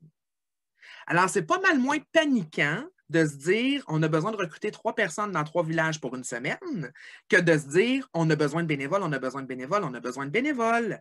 Alors, le nombre de bénévoles dont on a besoin, mais aussi leur profil. Si vous êtes au niveau du mentorat, par exemple, pour les jeunes, bien, vous devez vous assurer que les gens que vous recrutez sont capables de lire puis sont capables d'écrire. Ça a l'air basique comme information, mais moi, je me souviens de m'être retrouvée dans une formation où on apprenait aux gens à remplir des bons de commande. Puis je me suis retrouvée devant une personne qui n'était pas capable de compléter le bon de commande parce qu'il était analphabète. Alors, je ne peux pas recruter cette personne-là dans mon équipe quand je sais que 50% de son travail, c'est de compléter des bons de commande. Donc, au niveau du profil et de ce qu'on a de besoin là, au niveau des compétences et du profil des bénévoles. Ensuite de ça, on va arriver au niveau du recrutement et de la sélection. Donc, on veut recruter des bénévoles en fonction des priorités identifiées et sélectionner la personne selon le profil recherché. Hein? On sélectionne des bénévoles? Ben oui. c'est important de faire une rencontre avec les candidats bénévoles pour, d'un, établir c'est quoi vos besoins en termes de bénévolat, mais aussi voir c'est quoi les intérêts de la personne comme bénévole. Qu'est-ce qu'elle veut faire? Qu'est-ce qu'elle veut apporter dans son bénévolat? C'est quoi les disponibilités qu'elle a à vous donner? Alors oui, on recrute la personne, mais il faut aussi la sélectionner par la suite. Et quand on se rend compte que la personne qu'on a devant nous ne fitera pas dans notre organisation, essayez pas de rentrer un carré dans un rond. La personne va être malheureuse et ce qui risque d'arriver, c'est qu'elle ne veut plus poursuivre son bénévolat, ni chez vous, ni ailleurs. Alors, si la personne qui est devant vous ne cadre pas dans ce que vous recherchez, vous êtes mieux de la référer vers un autre organisme, vers un centre d'action bénévole qui vont faire du recrutement pour d'autres organismes de leur milieu, vers la plateforme de recrutement jebénévole.ca, mais essayez pas de recruter la personne absolument parce que vous avez un besoin urgent. Si vous faites ça, vous allez vous retrouver avec un problème dans quelques semaines. Donc, vous êtes mieux d'avoir un poste vacant, quitte à diminuer l'offre de service pendant quelques semaines et d'avoir la bonne personne, plutôt que de recruter quelqu'un qui ne sera pas heureux et qui ne vous rendra pas la vie facile parce qu'elle ne sera pas heureuse dans son bénévolat. Ensuite de ça, on a la question de l'orientation et de la formation. Donc, il faut accueillir le bénévole, l'initier à la tâche et à son équipe et lui offrir une formation. Donc, pour nous, l'orientation, c'est surtout dans quel organisme on travaille, est-ce qu'on a un code de conduite, est-ce qu'on a des documents à signer, c'est quoi les attentes envers les bénévoles, c'est quoi les horaires de travail. Donc, ça, on est dans l'orientation. Et quand on arrive dans la formation, bien là, c'est vraiment sur comment est-ce qu'on doit faire la tâche. Donc, quelles sont les techniques, c'est quoi les technicalités pour faire ma tâche de bénévole. Donc, l'orientation et la formation, c'est super important. L'encadrement et l'évaluation, c'est le cœur de votre travail comme gestionnaire de bénévoles. C'est ce que vous allez faire 90 % de votre temps. Soutenir adéquatement les bénévoles dans l'exercice de leurs fonctions et leur offrir une rétroaction continue. On en a parlé tout à l'heure, les bénévoles veulent sentir qu'ils font partie de l'équipe, ils veulent avoir une rétroaction quotidienne pratiquement. Oui, c'est important une fois par année de prendre un temps d'arrêt quand on est capable de le faire. Puis ça, il n'y a pas beaucoup d'organismes actuellement qui ont les moyens et le temps de le faire, mais c'est important une fois par année de s'asseoir avec nos bénévoles puis de dire, bon, ben, comment a été la dernière année? Est-ce que tu as des suggestions? Est-ce qu'il y a des choses que tu améliorerais? Est-ce que moi, j'ai des choses à te mentionner comme amélioration? Mais pas le faire juste une fois par année formellement. Et là, le bénévole tombe en bas de sa chaise parce que ça fait 6 mois qu'il ne fait pas correctement sa tâche. Et c'est là qu'on décide de lui dire. Donc, il faut vraiment faire ça au quotidien. Et finalement, bien, la reconnaissance. La reconnaissance, c'est de reconnaître de façon formelle et informelle la contribution des bénévoles. Dépendamment des générations, il y a des bénévoles qui tiennent encore à avoir des reconnaissances formelles. La petite épinglette de l'organisme, le certificat qui mentionne que la personne a fait tant d'heures de bénévolat, c'est important. L'activité de reconnaissance formelle, elle est importante. Mais la reconnaissance informelle, c'est là où votre bénévole va sentir qu'il n'est pas juste un numéro pour vous. Et c'est là qu'on va réussir à casser un petit peu la perception du cheap labor. La reconnaissance informelle, c'est de connaître ses bénévoles par son prénom. Hein, d'être capable de saluer les gens quand ils arrivent à notre organisme. Le bénévolat informel, la reconnaissance informelle, c'est aussi de savoir qu'est-ce que vit notre bénévole. Si vous avez un bénévole qui vous dit que son mari est malade, ben, essayez donc d'avoir du temps pour l'appeler la semaine prochaine. Juste pour voir comment va son mari. Pas pour lui donner une tâche, là. Juste pour voir comment ça va. Votre bénévole vous a dit que son chien Fido se faisait opérer la semaine passée. Quand vous allez le rappeler, là, demandez-lui donc comment est-ce qu'il va, Fido. Ça, c'est de la reconnaissance informelle et c'est là que vos bénévoles vont sentir, comme je vous disais tantôt, qu'ils ne sont pas juste un numéro. Alors ça, pour la rétention des bénévoles, c'est quelque chose qui est super important. Avant d'aller plus loin, j'ai vu une petite main qui s'est levée tantôt et qui s'est rebaissée. Je ne sais pas si la personne... Myriam. Oui, Myriam, oui. Oui, bonjour. En fait, j'avais une question. Je me demandais, ça arrive, on a certaines situations où des bénévoles, ils ne font pas l'affaire après les avoir, avoir essayé. Souvent, peut-être, ça arrive souvent, c'est, comment dire, c'est des personnes qui ne sont pas assez fiables. Donc, après qu'on essaie d'évaluer la situation, on essaie de faire travailler en équipe, ça ne fonctionne pas. Comment on fait, en fait? Est-ce qu'on c'est préférable de laisser le bénévole un peu en suspens, puis on lui dit, ben, on va te rappeler si on a besoin de toi, ou carrément lui dire, écoute, non, ça ne fait vraiment pas l'affaire, et être franc avec lui, lui dire, voilà, ça ne fonctionne pas pour telle et telle raison. Deuxième option. Deuxième option, vous êtes mieux de le dire à la personne que de le laisser dans le néant et de ne lui pas donner de nouvelles. Là, je reviens à cette personne-là qui veut donner de son temps. Si elle n'a pas une belle expérience chez vous et qu'elle n'a plus de vos nouvelles, elle ne risque pas de retourner ailleurs comme bénévole dans une autre organisation parce que son expérience n'aura pas été concluante. Alors, c'est préférable de lui expliquer pourquoi ça ne fonctionne pas et, comme je vous disais, de le référer soit vers un organisme que vous connaissez, que vous pensez que la personne fitterait plus dans cet organisme-là, ou vers un centre d'action bénévole, ou vers la plateforme jebénévole.ca, mais maintenez pas cette personne-là en poste si vous n'êtes pas satisfait. Puis surtout, ignorez-la pas plutôt que de lui faire part de votre insatisfaction. Parce que notre crainte, c'était surtout justement de décourager la personne, puis elle s'est dit, bon, ben, j'arrive pas, je suis pas capable de faire du bénévolat, je vais arrêter. Donc, c'était un peu pour ça que j'avais des réticences à peut-être lui dire carrément, surtout quand c'est difficile de se dire, écoute, on a de la difficulté à faire confiance ou tu respectes pas tes engagements, c'est quand même... Mais non, on n'ira pas comme ça. On n'ira pas comme ça. On va voir un petit peu plus loin dans la formation les compétences clés à développer comme gestionnaire de bénévoles et on va aborder la question de la rétroaction et de la gestion de conflits. Donc, il faut y aller vraiment avec des bases. C'est sûr que si vous dites le niveau de confiance n'est pas là, ça ne marche pas. Exact. Ça ne fonctionne pas, mais il y a une façon de le faire. On va y arriver tout à l'heure. Parfait. Je vais patienter. Merci. Super. Alors, je vais vous refaire travailler un petit peu. Donc, vous avez, on va vous faire un petit sondage dans quelques secondes. On a mis quelques situations que vous auriez pu rencontrer dans les derniers mois ou dans les dernières années et on va vous demander de définir à quelle étape du cycle de gestion qu'on vient de voir cette situation-là devrait être réglée ou aurait pu être réglée. Alors, première question. Nous avons trop de bénévoles suite à la diminution de nos services. Est-ce qu'on est dans la planification, dans le recrutement, dans l'orientation, dans l'encadrement ou dans la reconnaissance? On a trop de bénévoles suite à la diminution de nos services.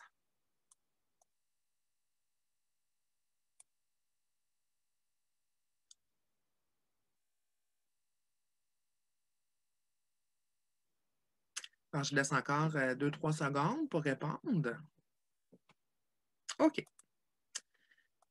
Alors, vous avez mentionné, 82% d'entre vous avez mentionné qu'on est dans une situation qui concerne la planification des effectifs et vous avez tout à fait raison. Donc, on est vraiment dans la planification des effectifs. La planification des effectifs, je vous l'ai dit tantôt, c'est souvent escamoté par les organisations, mais c'est quelque chose qui devrait être renouvelé quand même assez régulièrement, surtout quand on vit des situations comme on a vécu avec la COVID, où on doit cesser des services ou encore augmenter, mais dans ce cas-ci, c'est qu'on a diminué nos services. Donc, c'est correct comme organisme de prendre un pas de recul puis de se dire, OK, bien là, sur mes 50 bénévoles que j'avais de besoin, il y en a combien maintenant? J'en ai besoin de combien à partir de maintenant? Est-ce que j'en ai besoin de 20 ou j'en ai besoin de 10 ou j'en ai besoin de 40? Et d'informer les bénévoles que, suite à la diminution de nos services, on a besoin de moins de gens. Il y a certains services qu'on n'offrira pas, mais voici les autres services qui sont offerts. Et là, on en a parlé tantôt, hein, on avait des gens qui avaient plus de disponibilité ou qui a des tâches bénévoles qui ne se faisaient pas puis qui ont été faire d'autres tâches bénévoles au sein de la même organisation. Il ne faut pas penser que le recrutement, c'est juste du recrutement à l'externe. Le recrutement de bénévoles, c'est aussi de regarder dans notre base de bénévoles actuelle, est-ce qu'on a des gens qui ont le profil et les compétences pour faire le nouveau service qu'on veut offrir ou pour aider à continuer de dispenser nos services, même si, par exemple, ce n'était pas son rôle au départ de faire la livraison de popotes roulantes, mais les haltes garderies ne sont plus disponibles. Donc, est-ce qu'on doit aller recruter à l'externe pour aller remplacer nos bénévoles de 65 ans et plus ou est-ce qu'on peut regarder dans les autres bénévoles qu'on avait? Il ne faut pas oublier que le recrutement, ce n'est pas juste du recrutement à l'externe. Alors oui, on est dans la planification, vous aviez raison. Deuxième petite mise en situation, un bénévole a pris l'initiative de réorganiser l'entrepôt sans vous en parler et vous n'arrivez plus à vous y retrouver. Alors, on passe au vote.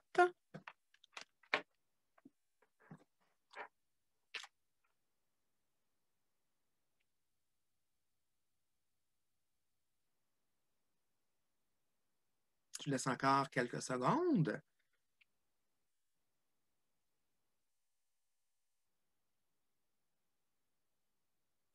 OK, on va arrêter maintenant.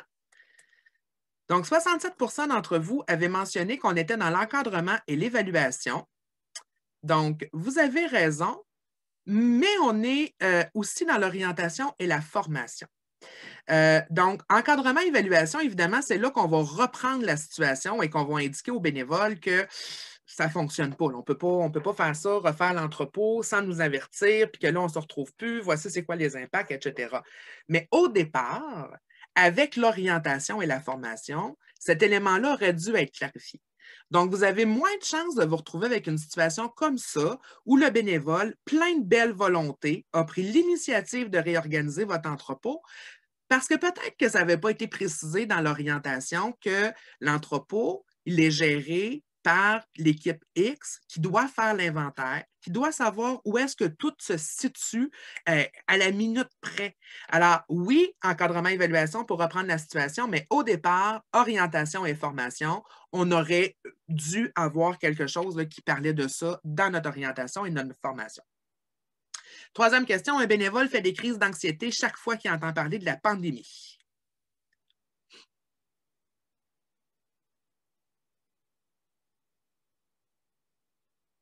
C'est intéressant, vous êtes assez partagés quand même. Très intéressant.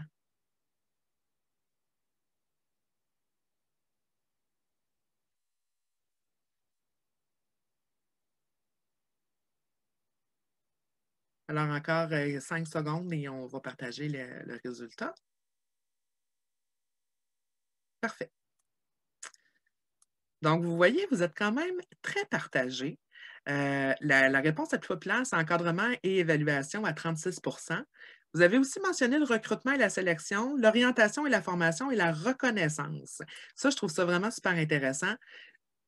Essentiellement, on est dans l'encadrement et l'évaluation. On doit porter attention à ce que vivent nos bénévoles. Ça fait partie de notre rôle, ça fait partie du bien-être, d'assurer le bien-être de nos bénévoles. C'est sûr qu'au niveau du recrutement et de la sélection, on aurait pu poser la question en entrevue. Comment tu te sens par rapport à la COVID? Comment tu te sens par rapport à la situation actuelle? Mais si vous avez un bénévole qui est déjà là depuis plusieurs années, il n'y en a pas eu de COVID avant, là. Alors, vous ne pouvez pas savoir comment vos gens vont réagir. Alors, c'est pour ça que c'est très important d'être attentif. Et là, on est vraiment dans l'encadrement et l'évaluation. Pour la reconnaissance, je suis un peu d'accord avec vous, parce que le bénévole qui va se rendre compte que vous vous préoccupez de son état, qui se rend compte que vous vous êtes rendu compte qu'il faisait des crises d'anxiété puis que vous vous en préoccupez, bien, clairement, il se rend compte qu'il n'est pas juste un numéro pour vous. Fait que oui, c'est aussi de la reconnaissance. Mais, a priori, ce volet-là, pour nous, c'est de l'encadrement et de l'évaluation et ça fait partie de notre rôle du bien-être, d'assurer le bien-être de nos bénévoles. Quatrième affirmation, un bénévole d'expérience vous offre de devenir formateur pour les nouveaux bénévoles. Est-ce qu'on est dans la planification, le recrutement, l'orientation, l'encadrement ou la reconnaissance?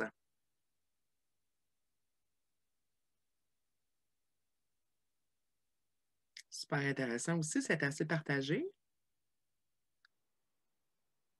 Alors, je vous laisse encore une dizaine de secondes.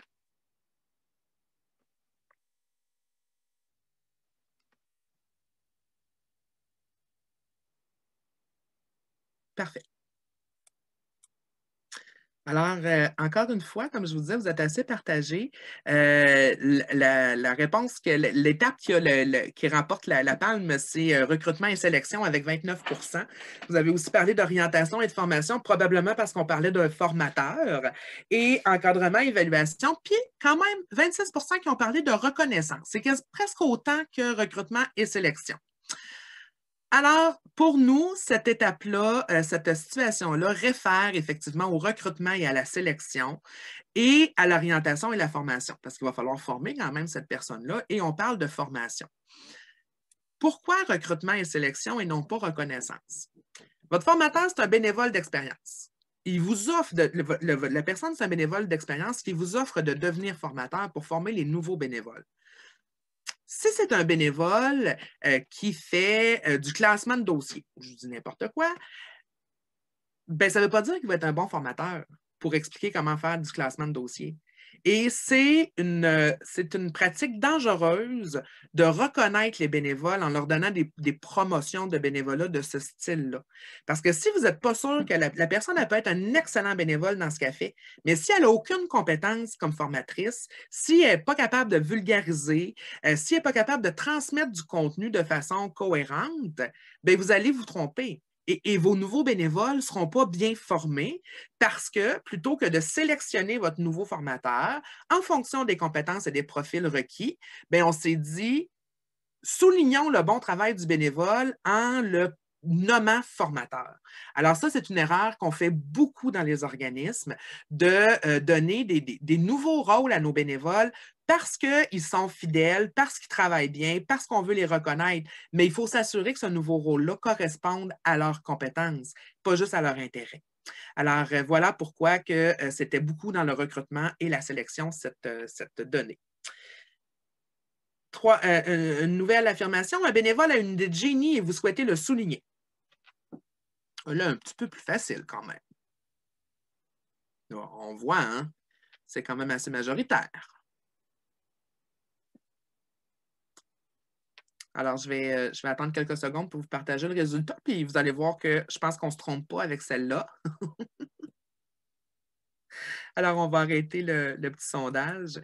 100%. Non, c'est plus 100%. Alors, 94% d'entre vous avaient répondu que c'était de la reconnaissance et effectivement, c'est clairement de la reconnaissance. Le fait de vouloir souligner la contribution d'un de vos bénévoles de façon particulière, on est dans la reconnaissance. On a deux dernières petites mises en situation. On doit modifier nos façons de faire pour respecter les consignes sanitaires. Dans quelle étape du cycle de gestion nous sommes?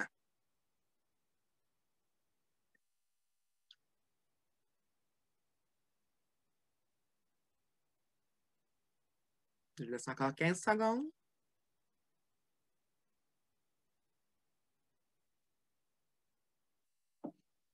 Alors, on va arrêter le sondage. Vous avez mentionné orientation et formation à 46 %.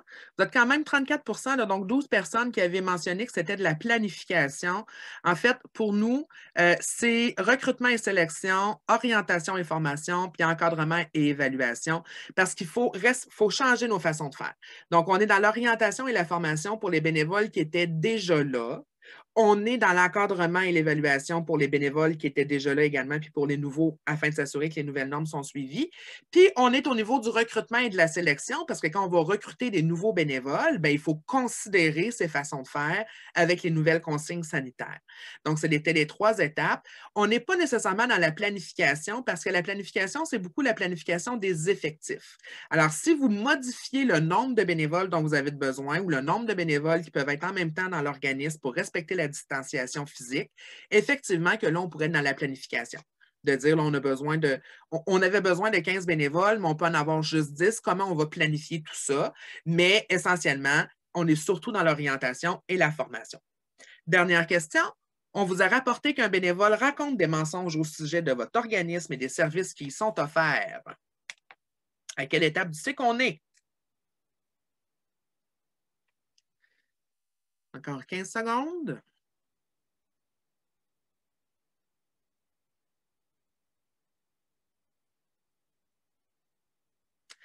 OK. Alors, vous avez répondu à 97 % qu'on était dans l'encadrement et l'évaluation. Il y a quand même une personne qui a répondu sélection et recrutement. En fait, on est dans l'encadrement et dans l'évaluation et dans l'orientation et la formation. On est un petit peu dans la même situation que tout à l'heure avec notre bénévole qui avait réorganisé l'entrepôt. Donc, si on n'a pas fait une belle orientation, une bonne orientation qui concernait les services qui étaient offerts par notre organisme, bien, en offrant une bonne orientation, en fait, on évite ça. On évite une mauvaise compréhension des bénévoles, puis on évite que les bénévoles se promènent sur le terrain en disant qu'on fait des choses que finalement, on ne fait pas. Mais évidemment qu'il faut récupérer cette situation-là. Et là, on est dans l'encadrement et l'évaluation. On ne peut pas laisser ça aller. Il faut absolument rencontrer la personne pour lui expliquer l'impact, en fait, de ce geste-là. Et c'est ce qu'on va voir là, au niveau des compétences clés dans quelques secondes. Alors, voilà pour le cycle de gestion des bénévoles, les différentes étapes. Comme je vous disais, est-ce que vous m'entendez? Oui? Parfait. Alors, comme je vous disais, on voulait surtout regarder avec vous et quelques petits exemples pour voir où est-ce que ça se situe dans le cycle de gestion. Tout ça est important, mais encore plus important, le style de leadership que vous allez utiliser pour appliquer tout ça.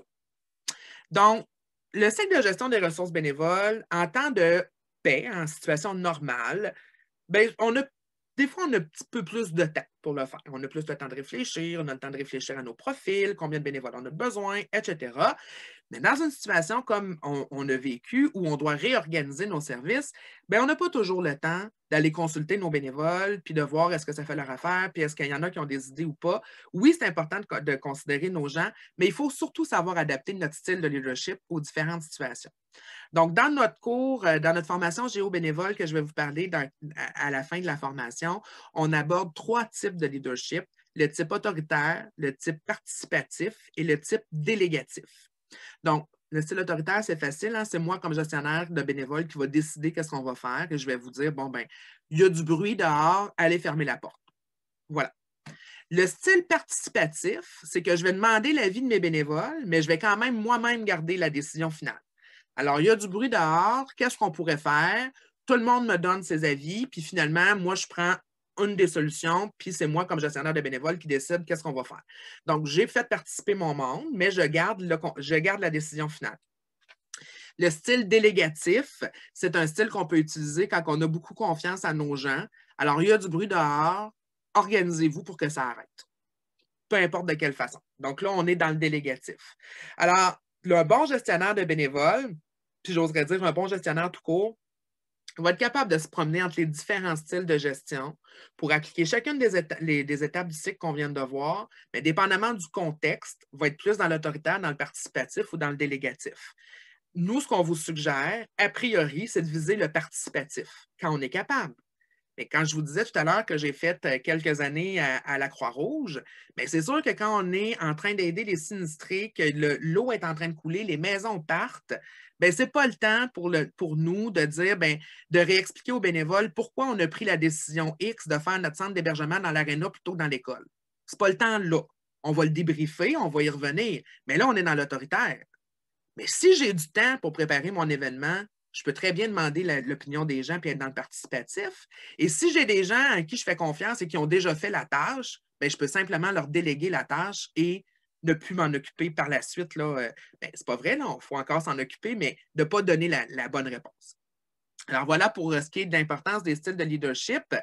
Et pour faire chacune des étapes du cycle de gestion, on a différentes compétences qu'on s'attend de nos gestionnaires de bénévoles. Alors, tout ça est encadré par la communication. Donc, vous comprendrez que la communication, c'est quelque chose à maîtriser quand on travaille avec des humains. Donc, parce que comme gestionnaire de bénévoles, on travaille avec des humains. Alors, la délégation, l'élaboration d'objectifs, la gestion de conflits ou de situations problématiques et la rétroaction. Donc, c'est 5 compétences avec les communications. Donc, je vais survoler rapidement les 4 compétences qui sont dans les cercles pour juste vous donner un petit aperçu de ce qu'on voit dans notre formation par rapport à ces compétences-là. Donc, au niveau de l'élaboration d'objectifs, on ne s'est pas cassé la tête. On est allé rechercher l'élaboration d'objectifs sous le concept SMART, que vous connaissez sûrement déjà. Donc, on veut un objectif qui est spécifique, qui va avoir une mesure, une réalisation, une modification de comportement ou un résultat qui est observable. On veut avoir un objectif qui est mesurable avec un indicateur et une cible. Donc, on veut aller recruter des bénévoles. Combien? C'est notre cible. On veut avoir un objectif qui va être accepté par la personne à qui on confie l'objectif. Donc, si je vous confie un objectif d'aller faire du financement, par exemple, pour 50 000 $, puis vous n'êtes pas d'accord, puis vous pensez que le maximum qu'on peut aller chercher, c'est 40 000 $, on n'atteint pas notre A accepté. Donc, on ne peut pas compter, on ne peut pas fixer un objectif et déléguer une tâche quand on sait déjà que la personne n'est pas d'accord avec notre objectif. C'est un objectif qui doit être réaliste, qui peut se réaliser avec les ressources qu'on a à notre disposition et qui tient compte du contexte environnemental et qui est temporellement défini. Alors, pour quand j'en ai besoin? Quand est-ce que ça commence, quand est-ce que ça finit? On a parlé au début, on revient à ça. Donc, l'élaboration d'objectifs, quand vous voulez confier quelque chose à vos bénévoles, c'est important d'avoir le SMART en tête pour que ce soit spécifique, mesurable, accepté, réaliste et temporellement défini. Mais si on veut déléguer, c'est un petit peu plus compliqué que ça. Hein, que c'est un petit peu plus compliqué que de déléguer que de fixer un objectif. Donc, on vous propose une approche en 5 étapes pour la délégation. La première étape, c'est d'identifier la tâche qui va être déléguée aux bénévoles. Donc, si vous avez un projet, par exemple, d'organiser une activité de reconnaissance, bien, vous pouvez déléguer la tâche d'aller chercher les cadeaux pour les participants. Donc, ça, c'est une tâche dans le grand contexte. Choisir le bénévole qui va accomplir la tâche. Donc, déjà avoir une idée de à qui on veut confier la tâche. Présenter le projet aux bénévoles. C'est l'étape la plus importante dans la délégation de projet. Ce n'est pas tout de dire à la personne, on veut avoir des commanditaires ou on va avoir des cadeaux à remettre à nos bénévoles. Il faut mettre l'activité dans le contexte. Il faut présenter les objectifs globaux de l'activité et l'objectif qu'on confie aux bénévoles. C'est quoi la tâche précise qu'on va lui confier? Quelles sont les étapes qu'il devra faire pour réaliser cette tâche-là? Quelles sont les ressources?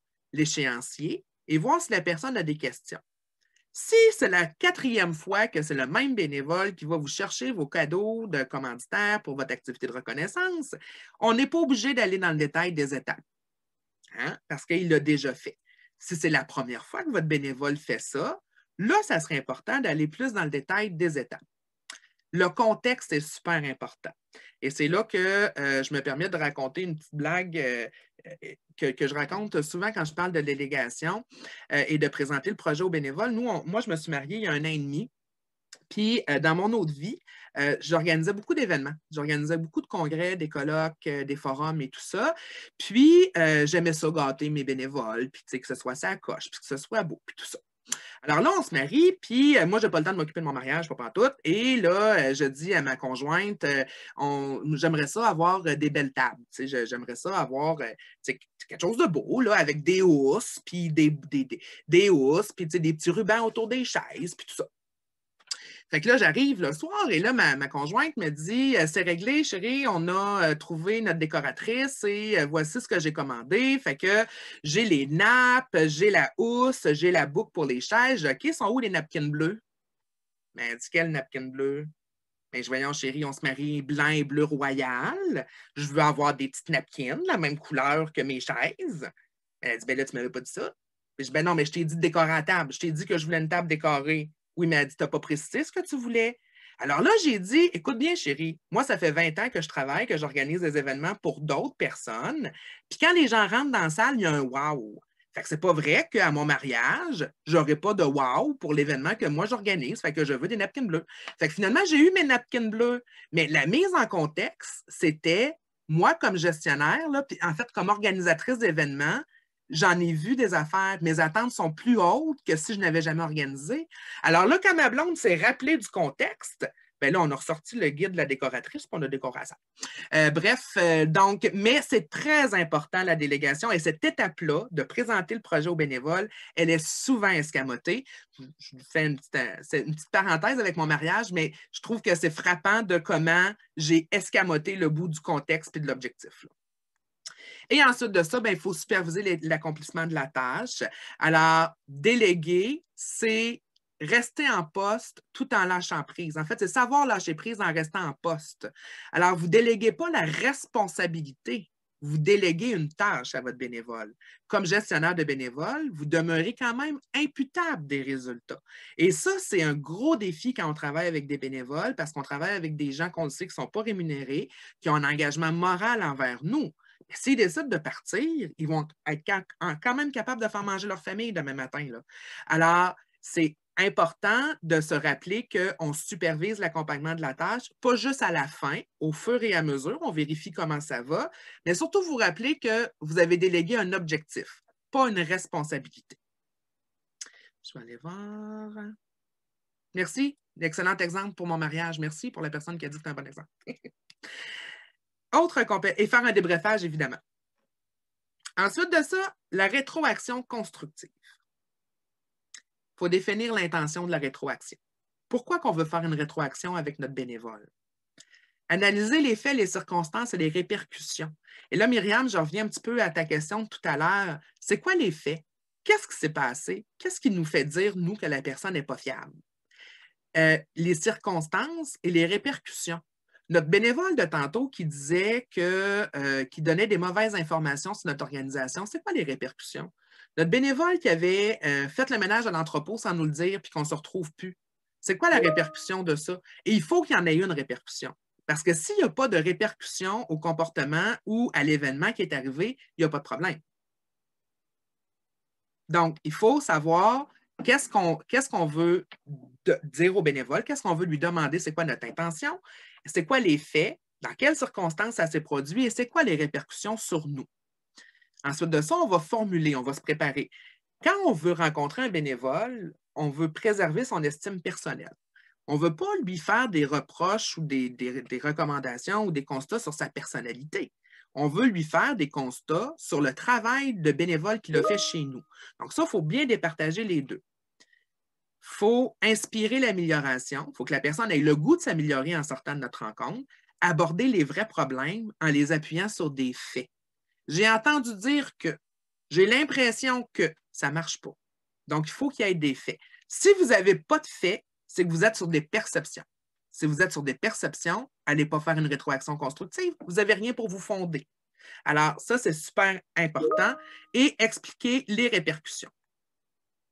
Autoriser la personne à réagir, valider sa compréhension. Qu'est-ce que ça te dit? Comment tu reçois ça? Qu'est-ce que tu en comprends?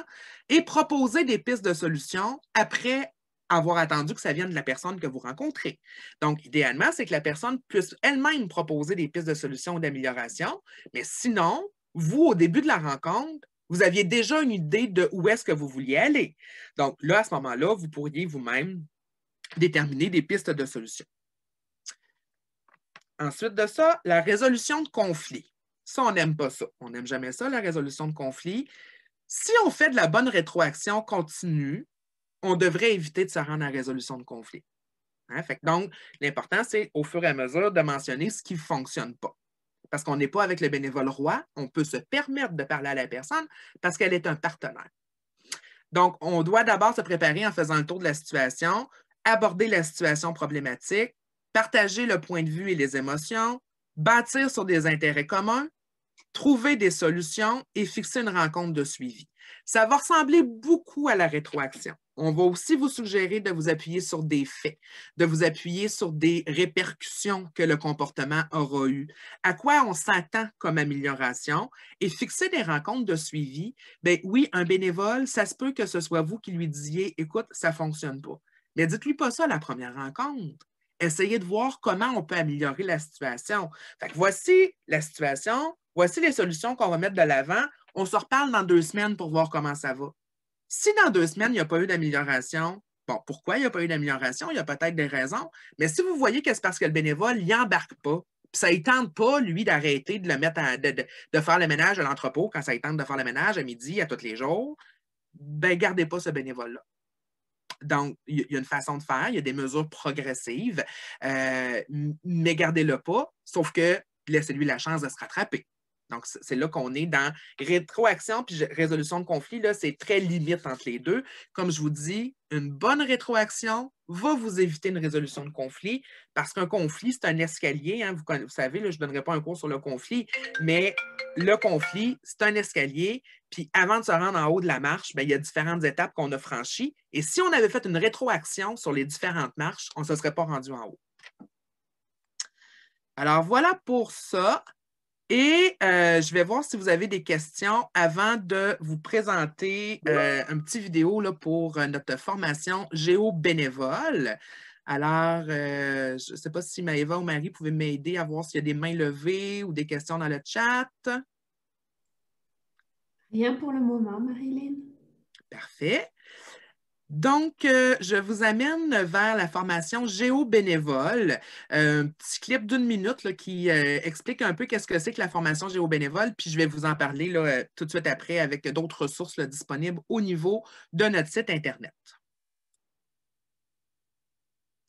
Alors là, j'espère que ça va fonctionner.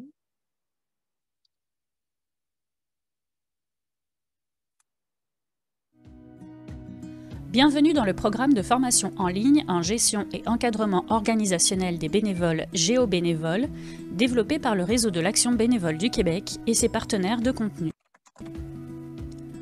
Composé de 5 modules gratuits en ligne d'une durée de 3 heures, GeoBénévole est disponible 7 jours sur 7 et 24 heures sur 24, et ce, peu importe où vous vous trouvez. GeoBénévole, c'est d'abord des géos. Mon nom est Louise Bayard-Jean, le mien est Tania Angoulot, et c'est avec grand plaisir que nous vous servirons de compagne de route ou de géo tout au long de votre parcours. Un guide de planification et de suivi GPS qui constitue votre boussole. Une trentaine de fiches de lecture et de capsules vidéo d'experts. Bonjour, je suis Alain Côté. Je me présente, je m'appelle Alison Stevens. Bonjour, je m'appelle Germain Royer. Bonjour, mon nom est José Payan. Bonjour, je me présente, je suis Marc Legros. Bonjour, mon nom est Rosemary Byrne. Bonjour, mon nom est Alain Deschamps. Bonjour, je suis Alexandra Gracien. Des quiz interactifs, des certificats à la fin de chacun de vos modules et un certificat global pour la finalisation des 5 modules. Bonne route!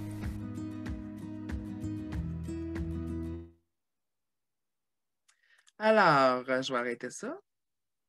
Donc, je suis désolée, on m'a mentionné que vous entendiez, là, pour la plupart, vous entendiez le son, mais vous n'aviez pas l'image. Dans la présentation que je vais vous envoyer, vous allez voir le petit logo GeoBénévole. Vous pourrez aller voir la présentation, mais je vais quand même vous l'expliquer. Alors, GeoBénévole, c'est 5 modules de formation en ligne, chacun d'une durée approximative de 3 heures. C'est gratuit, c'est accessible 24 heures sur 24, 7 jours sur 7. Vous allez sur le site Internet du RABQ, on a un petit onglet « Formation ». Vous cliquez là, vous allez vous ouvrir un compte. Si vous commencez une formation que vous arrêtez après 30 minutes, quand vous allez retourner faire votre formation, vous allez recommencer à la 31e minute. Donc, vous n'avez pas besoin de recommencer au début. Vous pouvez faire les modules de formation dans l'ordre ou dans le désordre. Alors, on commence avec l'histoire du bénévolat au Québec et on y va sous forme d'entonnoir. Fait qu'on commence avec l'histoire du bénévolat. Après ça, on voit la planification des effectifs, le recrutement, la sélection et hop, si on tombe dans l'encadrement, on a 2 modules qui portent sur l'encadrement, l'évaluation et la reconnaissance des bénévoles. À la fin de chaque module, vous recevez un certificat, comme quoi vous avez complété votre module de formation. Quand vous faites vos 5 modules de formation, vous êtes considérés comme nos finissants géo-bénévoles. Alors, vous avez également un certificat qui vous confirme que vous avez complété et réussi les 5 modules. Ce sont des formations avec des notes, un pré-test, un post-test. C'est des vraies formations là, sous forme d'un mock. C'est très dynamique. Vous avez des capsules vidéo d'experts, vous avez des fiches de lecture également, vous avez des quiz. On a des très, très bons commentaires sur notre formation. Actuellement, d'ici quelques mois, la formation, les 5 modules vont vous donner accès à des unités de formation continue de la part de l'Université de Montréal. Et on a aussi l'Université de Montréal et l'Université du Québec à Trois-Rivières qui nous ont confirmé la semaine passée qu'ils vont utiliser le contenu de GeoBénévole pour développer des formations qualifiantes en gestion de bénévoles. Donc, on a l'Université de Montréal qui veut développer un cours en gestion des bénévoles qui sera disponible à différents programmes. Et on a l'Université du Québec à Trois-Rivières qui veut développer un programme court en gestion des bénévoles, donc un programme complet. Alors, rabq.ca, formation en ligne GeoBénévole. Vous avez GeoBénévole, vous avez Cap sur les jeunes bénévoles également pour favoriser le recrutement et le maintien des jeunes bénévoles. Cette formation-là, elle est offerte en classe ou en ligne d'ici le 1er avril. Et vous allez avoir également à partir d'avril la formation Cap sur les bénévoles de 50 ans et plus pour les gestionnaires de bénévoles qui travaillent avec des bénévoles de plus de 50 ans. Un peu sur le même principe que Cap sur les jeunes, mais on sait qu'en haut de 50 ans, c'est pas comme les jeunes où on dit de 12 à 17 ans, on est au secondaire. Hein? De 50 à 60 ans, on peut être n'importe où. Et on peut être très en forme à 80 puis pas en forme à 65. Alors, on devait voir une autre façon que simplement les groupes d'âge pour GeoBénévole chez les 50 ans et plus. Sur le site Internet du RABQ, vous allez voir également le coffre à outils en action bénévole. Alors, vous avez plus de 50 outils qui ont été déposés là sur le cycle en fonction du cycle de gestion qu'on a vu ce matin. Donc, vous avez des modèles au niveau de la planification, au niveau du recrutement, au niveau des campagnes de recrutement, au niveau de de l'encadrement des bénévoles. Vous avez également une section pour la promotion du bénévolat. Vous avez différents vidéoclips qui sont disponibles, gratuits, accessibles à tous, que vous pouvez utiliser. On a aussi des capsules, des capsules vidéo. On a des petites affichettes là, pour favoriser le bénévolat. Donc ça, c'est sur notre site Internet également. Vous avez dans la section « Nos publications », tous les rapports et toutes les études auxquelles j'ai fait référence aujourd'hui. Alors, dans la section « Nos publications », vous allez pouvoir trouver le rapport de la perception du bénévolat par les Québécois. Vous allez pouvoir trouver le rapport provincial de l'état du bénévolat au Québec, par région administrative également, que vous allez pouvoir le découvrir. Le document Bénévolat nouveau, approche nouvelle auquel j'ai fait allusion est également disponible dans cette même section-là. Alors, il y a plein d'outils disponibles sur le site Internet du RABQ qui peuvent vous aider. Et dernière chose, le programme Géo-bénévole actuellement s'accompagne d'un accompagnement post-formation. Donc, si vous suivez, par exemple, le module sur le recrutement et que vous avez besoin d'être appuyé pour faire votre plan de recrutement, on a des partenaires partout au Québec, dans toutes les régions administratives, qui peuvent vous accompagner pour un 3, 4, 5 heures afin de faire votre plan de recrutement et c'est gratuit pour vous. Pourquoi c'est gratuit pour vous? Parce que ça, c'est rendu possible par la stratégie gouvernementale en action bénévole qui a été adoptée en décembre, qui a été lancée en décembre 2016 et qui prend fin en 2022. Alors, il vous reste 1 an pour vous prévaloir, en fait, de l'accompagnement post-formation gratuit. Et Géo-bénévole est toujours disponible jusqu'en 2022. On est en train de travailler là, pour pouvoir maintenir ce beau programme-là après 2022 parce que pour nous, bien qu'il y ait des universités qui veulent développer des programmes en gestion des bénévoles, c'est important qu'on garde une complémentarité, quelque chose qui est gratuit et qui est accessible en tout temps là, pour nos gestionnaires de bénévoles. Alors voilà, il y avait Mélanie qui avait une question et ensuite de ça, Isabelle. Oui, je l'ai posé dans le chat. Dans le fond, c'est que si on a déjà commencé notre formation, est-ce qu'on a quand même accès aux unités? Oui, quand ça va être terminé. OK. Les unités, en fait, c'est quand les 5 modules sont terminés. Parce que c'est 15 heures. Donc, il faut faire les 5 modules pour avoir une unité. Comme je vous dis, là, on est en train de le finaliser. On a eu la confirmation cet automne de l'UDM. Là, on est en train de le finaliser au niveau de comment ça va être attaché là, pour pouvoir vous confirmer là, vos crédits. Mais oui, c'est les 5 modules. Fait que même si vous avez fait, là, ça fait 2 ans là, que le module il peut être disponible. Donc, si vous avez fait le premier module il y a 2 ans, puis que vous complétez les 5 autres cette année, vous allez être admissible là, pour les unités de formation continue. Alors, pour ce qui est de l'adresse, c'est rabq.ca. Donc, vous allez sur rabq.ca. Vous avez un petit onglet qui s'appelle « Formation en ligne ». Et c'est dans cet onglet, en cliquant là, on va vous demander de vous inscrire. Donc, vous donnez votre adresse courriel, votre nom, votre organisme. On vous envoie un code d'accès qui va être le même code d'accès. Merci, Maëva. Qui va être le même code d'accès pour tous nos événements. Alors, par exemple, l'année prochaine, on va faire des forums régionaux pour les gestionnaires de bénévoles. Vous allez entendre parler de ça. On veut faire des rencontres pour les gestionnaires de bénévoles de tous les organismes. Donc, on n'ira pas voir comment on organise les services, mais on va vraiment parler de bénévolat de façon générale. Quand vous allez vous inscrire, si vous avez déjà un compte de formation, vous allez prendre les mêmes accès. Donc, c'est comme la porte unique là, pour arriver à toute activité là, du RABQ qui demande une inscription. Isabelle. En fait, j'ai accroché sur le UQTR, mais j'ai comme pas entendu. Est-ce que c'est déjà disponible? Est-ce que c'est en développement? C'est en développement. On a eu la confirmation la semaine passée. Ah, d'accord. Donc, eux, ils vont développer un programme court en gestion des bénévoles. Puis, est-ce qu'on a un average, mettons, du moment où ça va être disponible ou pas encore? Ça va se développer cette année en 21-22. Fait que normalement, en 2022, ça devrait être disponible. Parfait, merci. On a aussi un cégep là, qui étudie la possibilité de développer une AEC. Ah, super, merci. Parce qu'il n'y a pas de formation en gestion des bénévoles actuellement là, au Québec en français. En fait, dans la francophonie, là, on a des gens inscrits de partout à travers le monde au niveau de la francophonie. La France nous regarde de façon très intéressée avec nos programmes de formation. Et comme c'est un cours en ligne, c'est un MOOC, ben c'est super intéressant.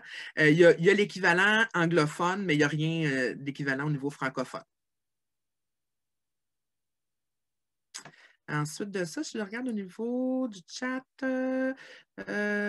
participant dans les programmes de réinsertion sociale, est-ce que vous pouvez clarifier votre question? Pour la personne qui a mentionné Laurent Bergeron, participant dans les programmes de réinsertion sociale.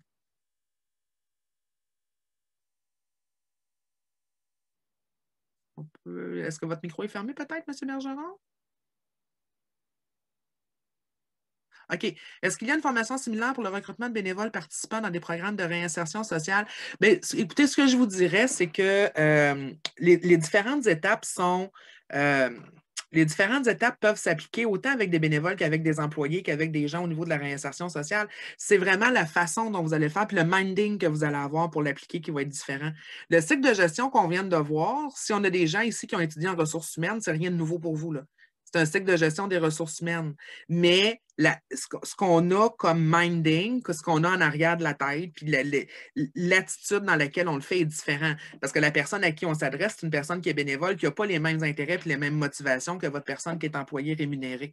Fait que, je vous dirais que la formation géo-bénévole est une excellente base pour tout ce qui est gestion de ressources humaines, finalement. Parce qu'au niveau, au niveau de la théorie, là, au niveau des étapes, c'est la même chose. Mais les façons de faire vont être différentes quand on s'adresse à des bénévoles qu'avec des employés. Puis évidemment, avec les bénévoles, on n'a pas toute la question de la rémunération du syndicat, des assurances collectives, etc. Là. Mais c'est très, très similaire. Est-ce qu'on a d'autres questions, commentaires, phrases célèbres? Oui, Sophie.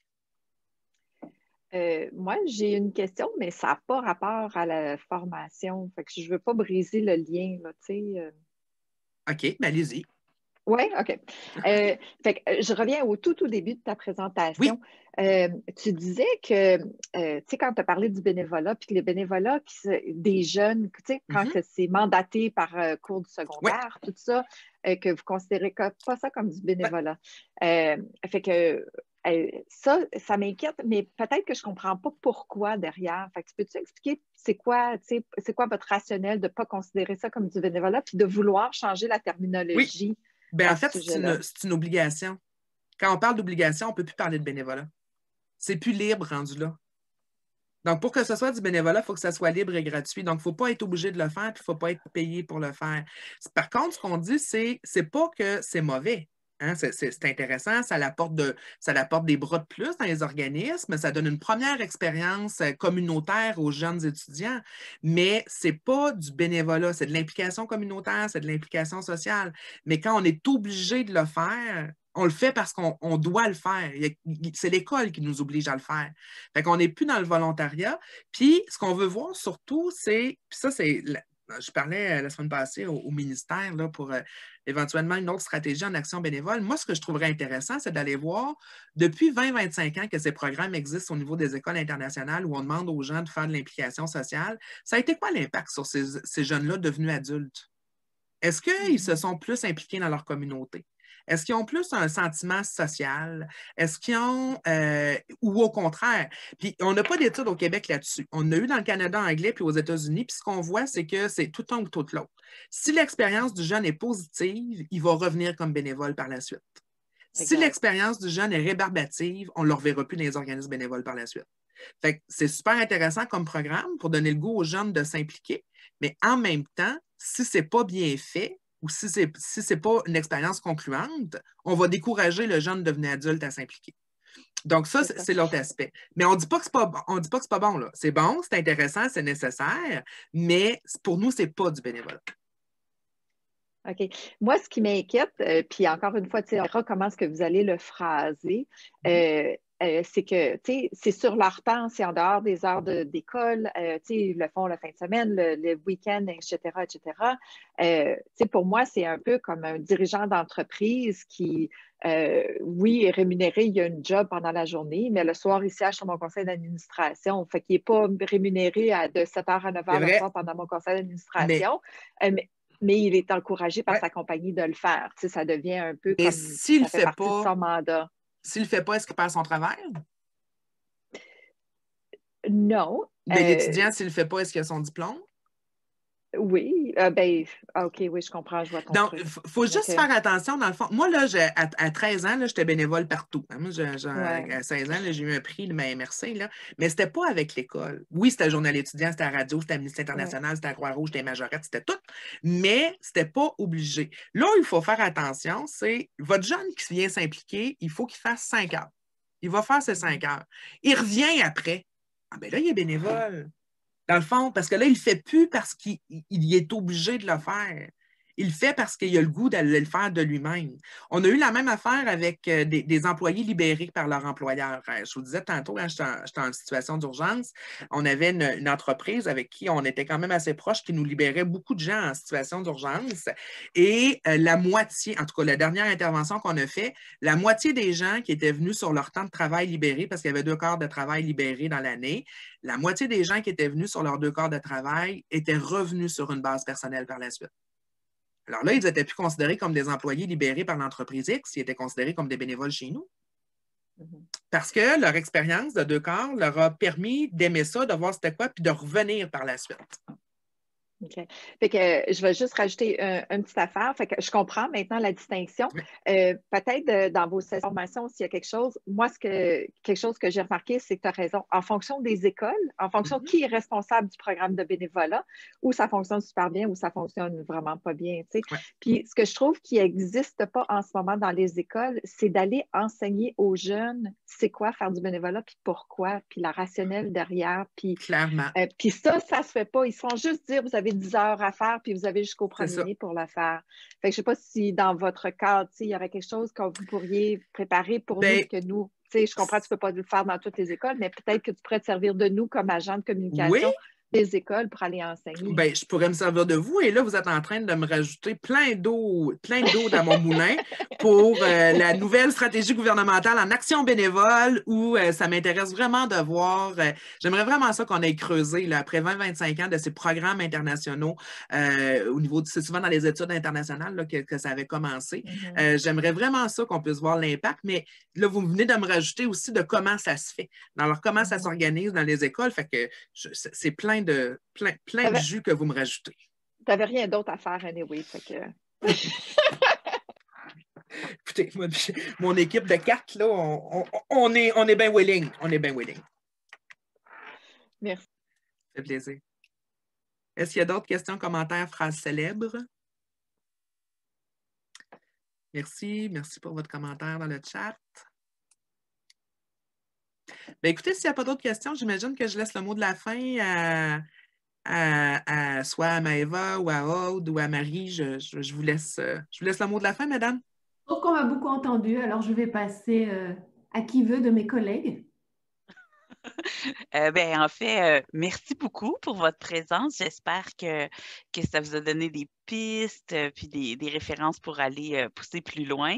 N'hésitez pas. J'ai vu que Marie avait mis le lien vers l'évaluation dans le chat. Ça nous fait toujours plaisir d'entendre vos commentaires pour qu'on continue à s'améliorer, mais aussi, n'hésitez pas si vous avez des idées ou des sujets que vous aimeriez qu'on aborde. Marie vient de remettre le commentaire. On est très ouverte aux suggestions. Donc, je vous souhaite une bonne fin de journée ensoleillée. Puis, on se revoit bientôt. Probablement dans une prochaine rencontre comme ça. Puis, n'hésitez pas entre les rencontres si vous avez des questions. Là, on est toujours disponible pour y répondre. Puis, je voudrais remercier Marilyn pour la présentation, pour les réponses et tout ça. Puis, on continue de se parler de bénévolat. Certainement. Merci beaucoup tout le monde. Merci.